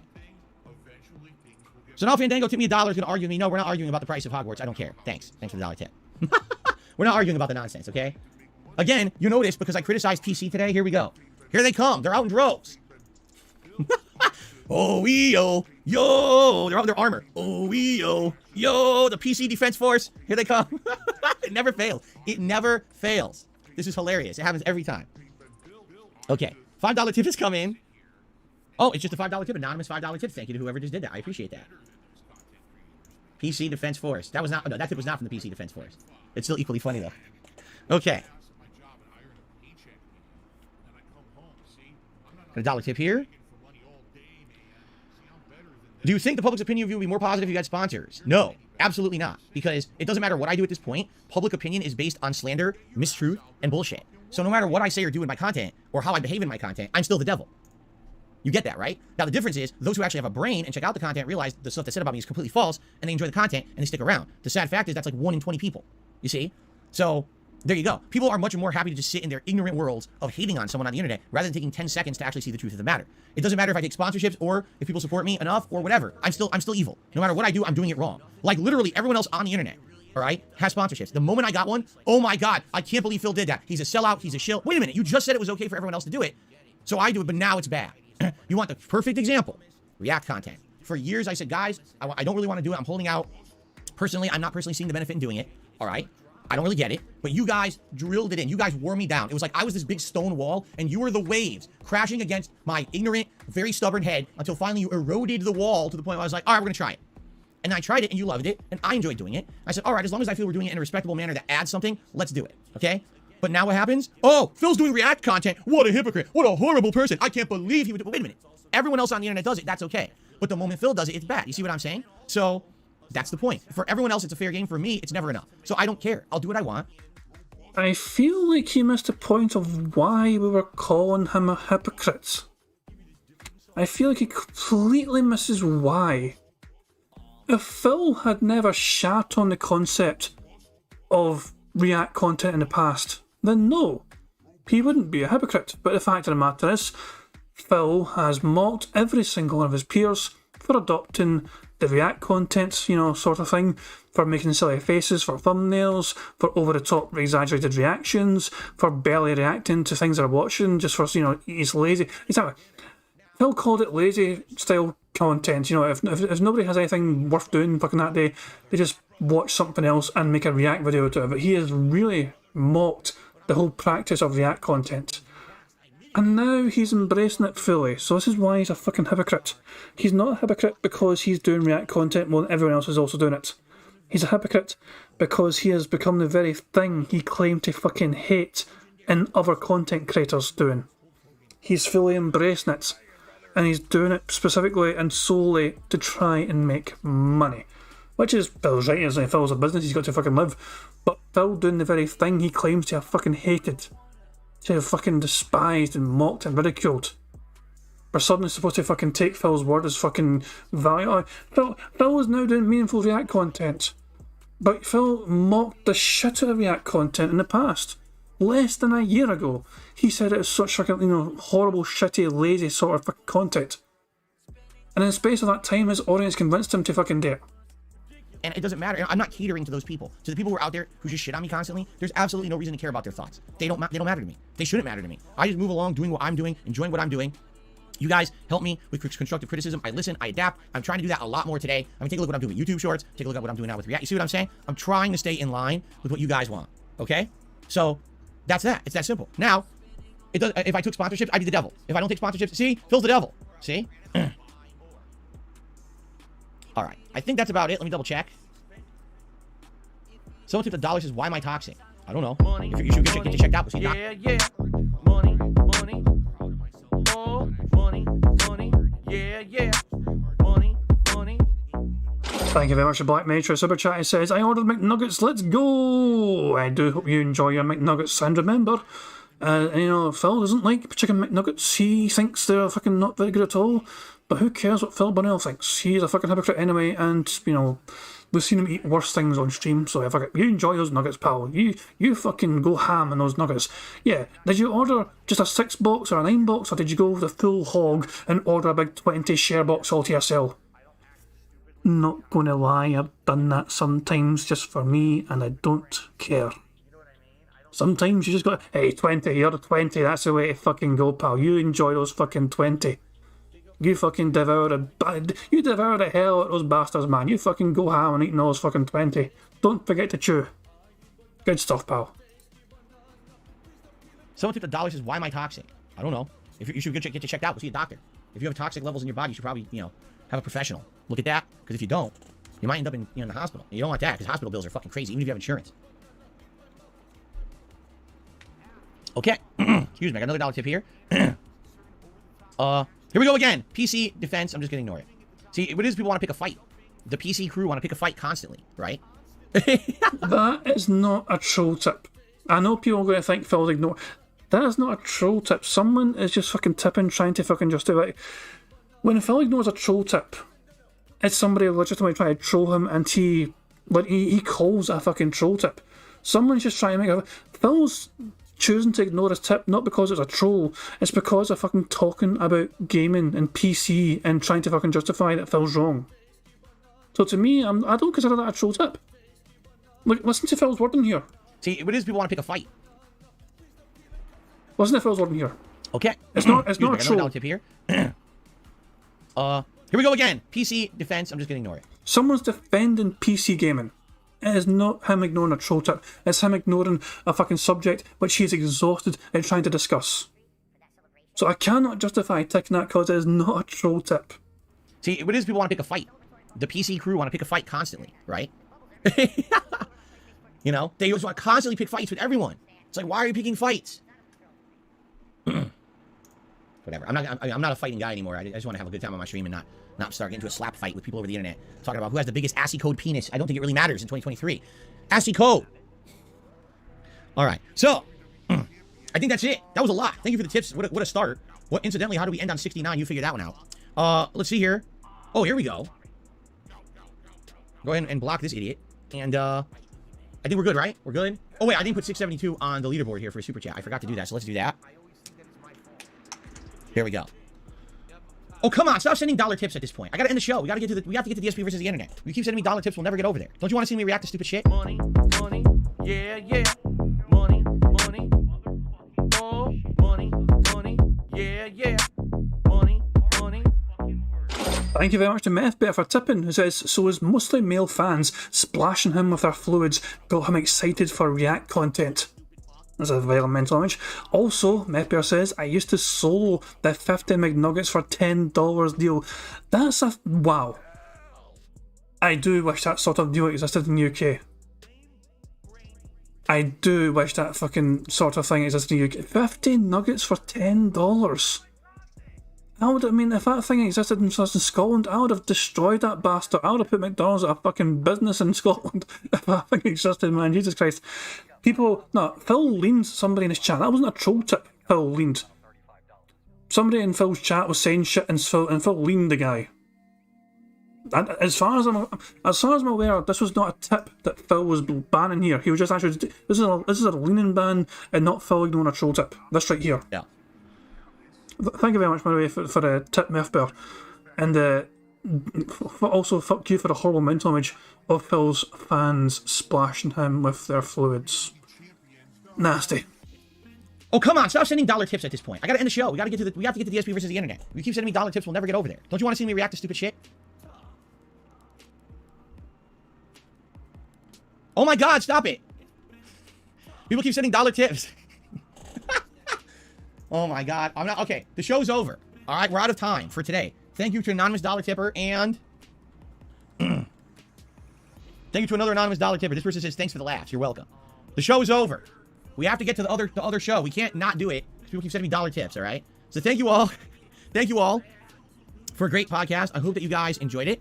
And this time of year, as we are starting to wind down on the winter, No. we're starting to head into possibly that warmer weather. No. Nice springtime. It's right around the corner. Not here yet. It's right around the corner. Now is a great time for us to sit back and relax and think about the good things in life. No. No. No. No. No, no, no, no. Always emphatic, never problematic. Welcome to DSP Gaming. All right, so here's what we're going to do, everyone. I am going to shut down the stream for a little bit because I need to basically swap over to DSP React. I do need to change a couple quick things here, including my pop-ups I can actually change right now. Yeah, instead of these pop-ups, I need these pop-ups. Excuse me, I got a burp. Obviously, I need to swap the stream over to the other channel. Hey, that counts as a burp. Hold on, we're still playing bingo here. We might get a secondary free space here. We are one burp away from another free space. So we're gonna do that. All right. So you give me just a couple minutes. I'm also gonna use the bathroom. So what I'll do is I'll swap over, and we'll run just the pre-stream, stuff for like a minute, 2 minutes as I use the bathroom, and then we'll go live. I have to post up that we're live over there, so people know to switch over to that channel, and then we'll get started. All right. The placeholder stream's already there. If you head over to DSP Reacts right now, the stream's already there. You could just sit in the queue, and it's gonna go live momentarily. Okay. And then we're gonna do 3 hours of reacting to what you guys nominated. All right. And tonight the gameplay continues here on DSP Gaming, 6:45 p.m. Pacific time. That's Oblivion. All right, guys. All right. Thanks so very much. And I'll be back shortly over on DSP Reacts. That's youtube.com/@DSP Reacts with DSP versus the internet. I will see you all over there. Okay. Now, this is my plan. So I have a plan here, okay? I have an idea. Bear with me. All right. Shut the fuck up. Channels. And he's live right now. Come on. Don't care about live DSP right now. Oh, look, he's got a fucking hat. We're still playing bingo. So, this is a stream now. This is a stream. And until he starts recording for this fucking shit, bingo won't end. I'll just fucking close this fucking shitey poll. So, we're still playing bingo. Let's just see when it starts. Phil's still on a break here. Hold on. Oh, how fucking long does it take? All right, guys. So we're gonna get started soon. Okay, here we go. We're playing. We're still playing bingo, guys. All right, guys. So we're gonna get started soon. Hold on a second. Welcome, everyone. Welcome. Hi, everybody. Welcome to the first episode ever of DSP versus the internet, the real show. Because a lot of people were under a misconception last week that the show that I did was the real show. It was not. That was the dry run. That was the demo. That was trying to get the show to work, which essentially we proved it can work.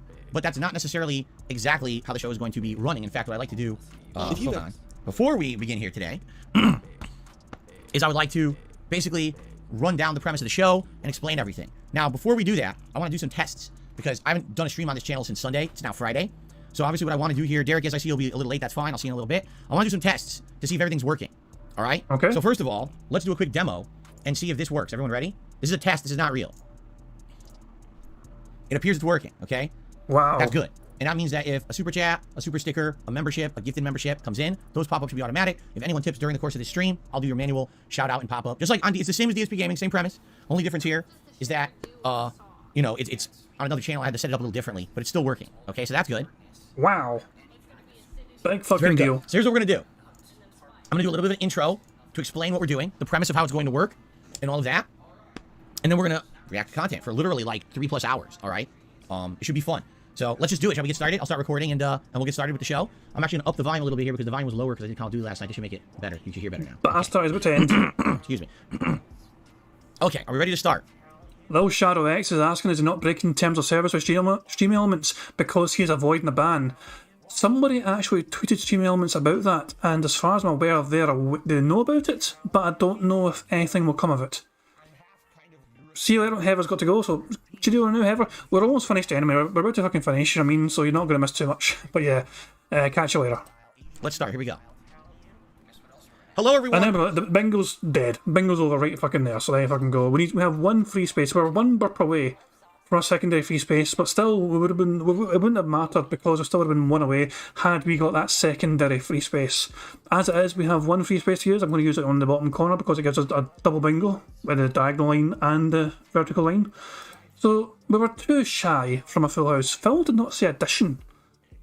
It's one of his favourite words and he didn't say it fucking once today. That is bizarre to me.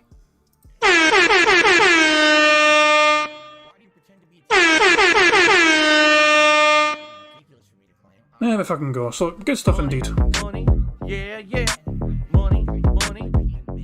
Oh, money, money. Yeah, yeah. Money, money.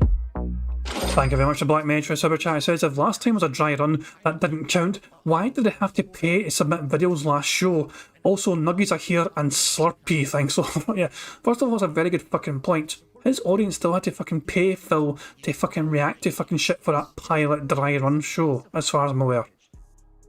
And also, yeah, I think Phil was just ashamed of how that first stream went, that pilot dry run, because, well, first of all, there's so many ads played, and it fucking really kind of rattled him seeing all the ads play. Secondly, I think he knows the content he was reacting to wasn't that fucking good. You know, it was just kind of shite. So yeah, I think he's a bit ashamed of almost all that fucking first pilot, because it didn't go as well as he would have liked it to have went with all these wee hiccups. So he's really hoping this is going to be the proper start of a fucking successful series of his. But if I can wait and see. And D-Dog says that Spiffin Brit dropped 150 gifted memberships for his viewers, so it can be done. I didn't doubt it could be done. It's just that Phil refuses to do it because he's such a fucking greedy bastard. Phil, remember, was gifted $1,600 in tips last week. $1,600. And he did not give anything back to his audience apart from content, which he was going to do anyway. No gifted memberships for his audience, no gifted memberships, whatever, no gifts, no, just, it's always take with Phil. He gives them the usual shite of content and he takes from them as much money as possible. Anyway, the game of bingo is over, sadly. Let's refresh the stream break up to see how Phil's doing. It'll be fine. Just Phil cackling away. He's got 3 tier goals now. He's wearing his dumbass fucking vest. He's wearing his Pokemon hat. Phil is a very happy chappy indeed. Let's just fuck that off. How's our wee poll doing? So we were going for either chin stroke or the eyes, a stare, and it looks like the chin stroke is winning. I'm going to end the poll. So the chin stroke won 150 votes, and the chin stroke won with 57% of the votes. So this right here will be the next thumbnail face for the DSP Bingo. So there we go. Good stuff indeed, good stuff indeed. I'm going to wrap things up, guys. Shit, I don't have it. Hold on. I need to get the video up. 2 seconds. I am missing Pixar animations. How the hell have I not got this prepared? Good stuff indeed. There we go. There we go. So here we guys. Here we go, guys. Here we go. So I'm going to wrap things up, guys. As you may know, I am not going to be streaming tomorrow. At least not doing bingo tomorrow. I might try and do a wee day stream for GTA 5 Chaos Mod. I'll see. But I'm not going to be streaming DSP Bingo tomorrow. I don't know who will be streaming, but it might be the Tractor Beam. Keep an eye on them, but just keep an eye out for things, and I'm sure you guys will find some sort of robust content to endure and enjoy. But I'll be back on Sunday for some more DSP Bingo. Until then, I do hope you enjoy your weekends. I hope you enjoy the rest of your Friday and your Saturday and all that. And yeah, I'll see you all Sunday for some more bingo. But until then, thank you very much for joining me for some robust bingo content. Thank you for keeping me right in the card. Thank you for keeping count on me as well. And thank you for the contributions. You guys are wonderful. I do hope you have a good time for the rest of the day, rest of the night, or whatever. And yeah, I'll see you all Sunday. Until then, I'm going to end things out. I'll end things with notorious PIG contributions made by the excellently talented Pixar Animations. So make sure you subscribe to them if you've not already done that. So until then, guys, I'm going to fuck the fuck off. Have a good one, guys. Catch you all later. Peace out. On September 14th, a pre-authorized payment of $16.51 from PayPal.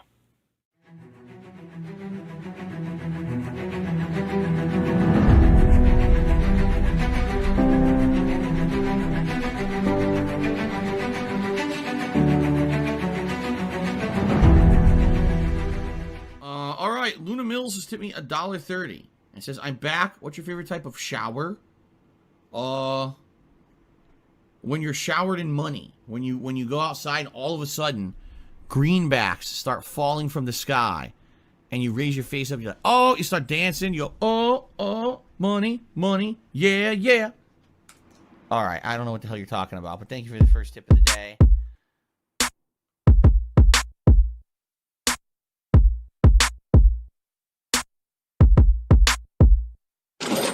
Money, money, yeah, yeah. Money, money, oh, money, money, yeah, yeah. Money, money, money, money, yeah, yeah. Money, money, oh, money, money, yeah, yeah. These contributions are mandatory. Money, money, yeah, yeah. Money, money, oh, money, money, yeah, yeah. Money, money, money, money, yeah, yeah. Money, money, oh, money, money, yeah, yeah. These contributions are mandatory.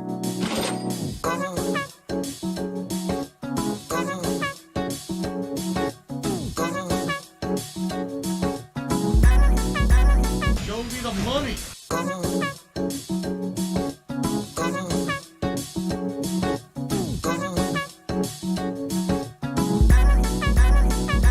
Free. Money, money, yeah, yeah. Money, money, oh, money, money, yeah, yeah. Money, money, money, money, yeah, yeah. Money, money, oh, money, money, yeah, yeah. These contributions are mandatory. And it's gone. Just gone like that. In an instant. Fucking gone.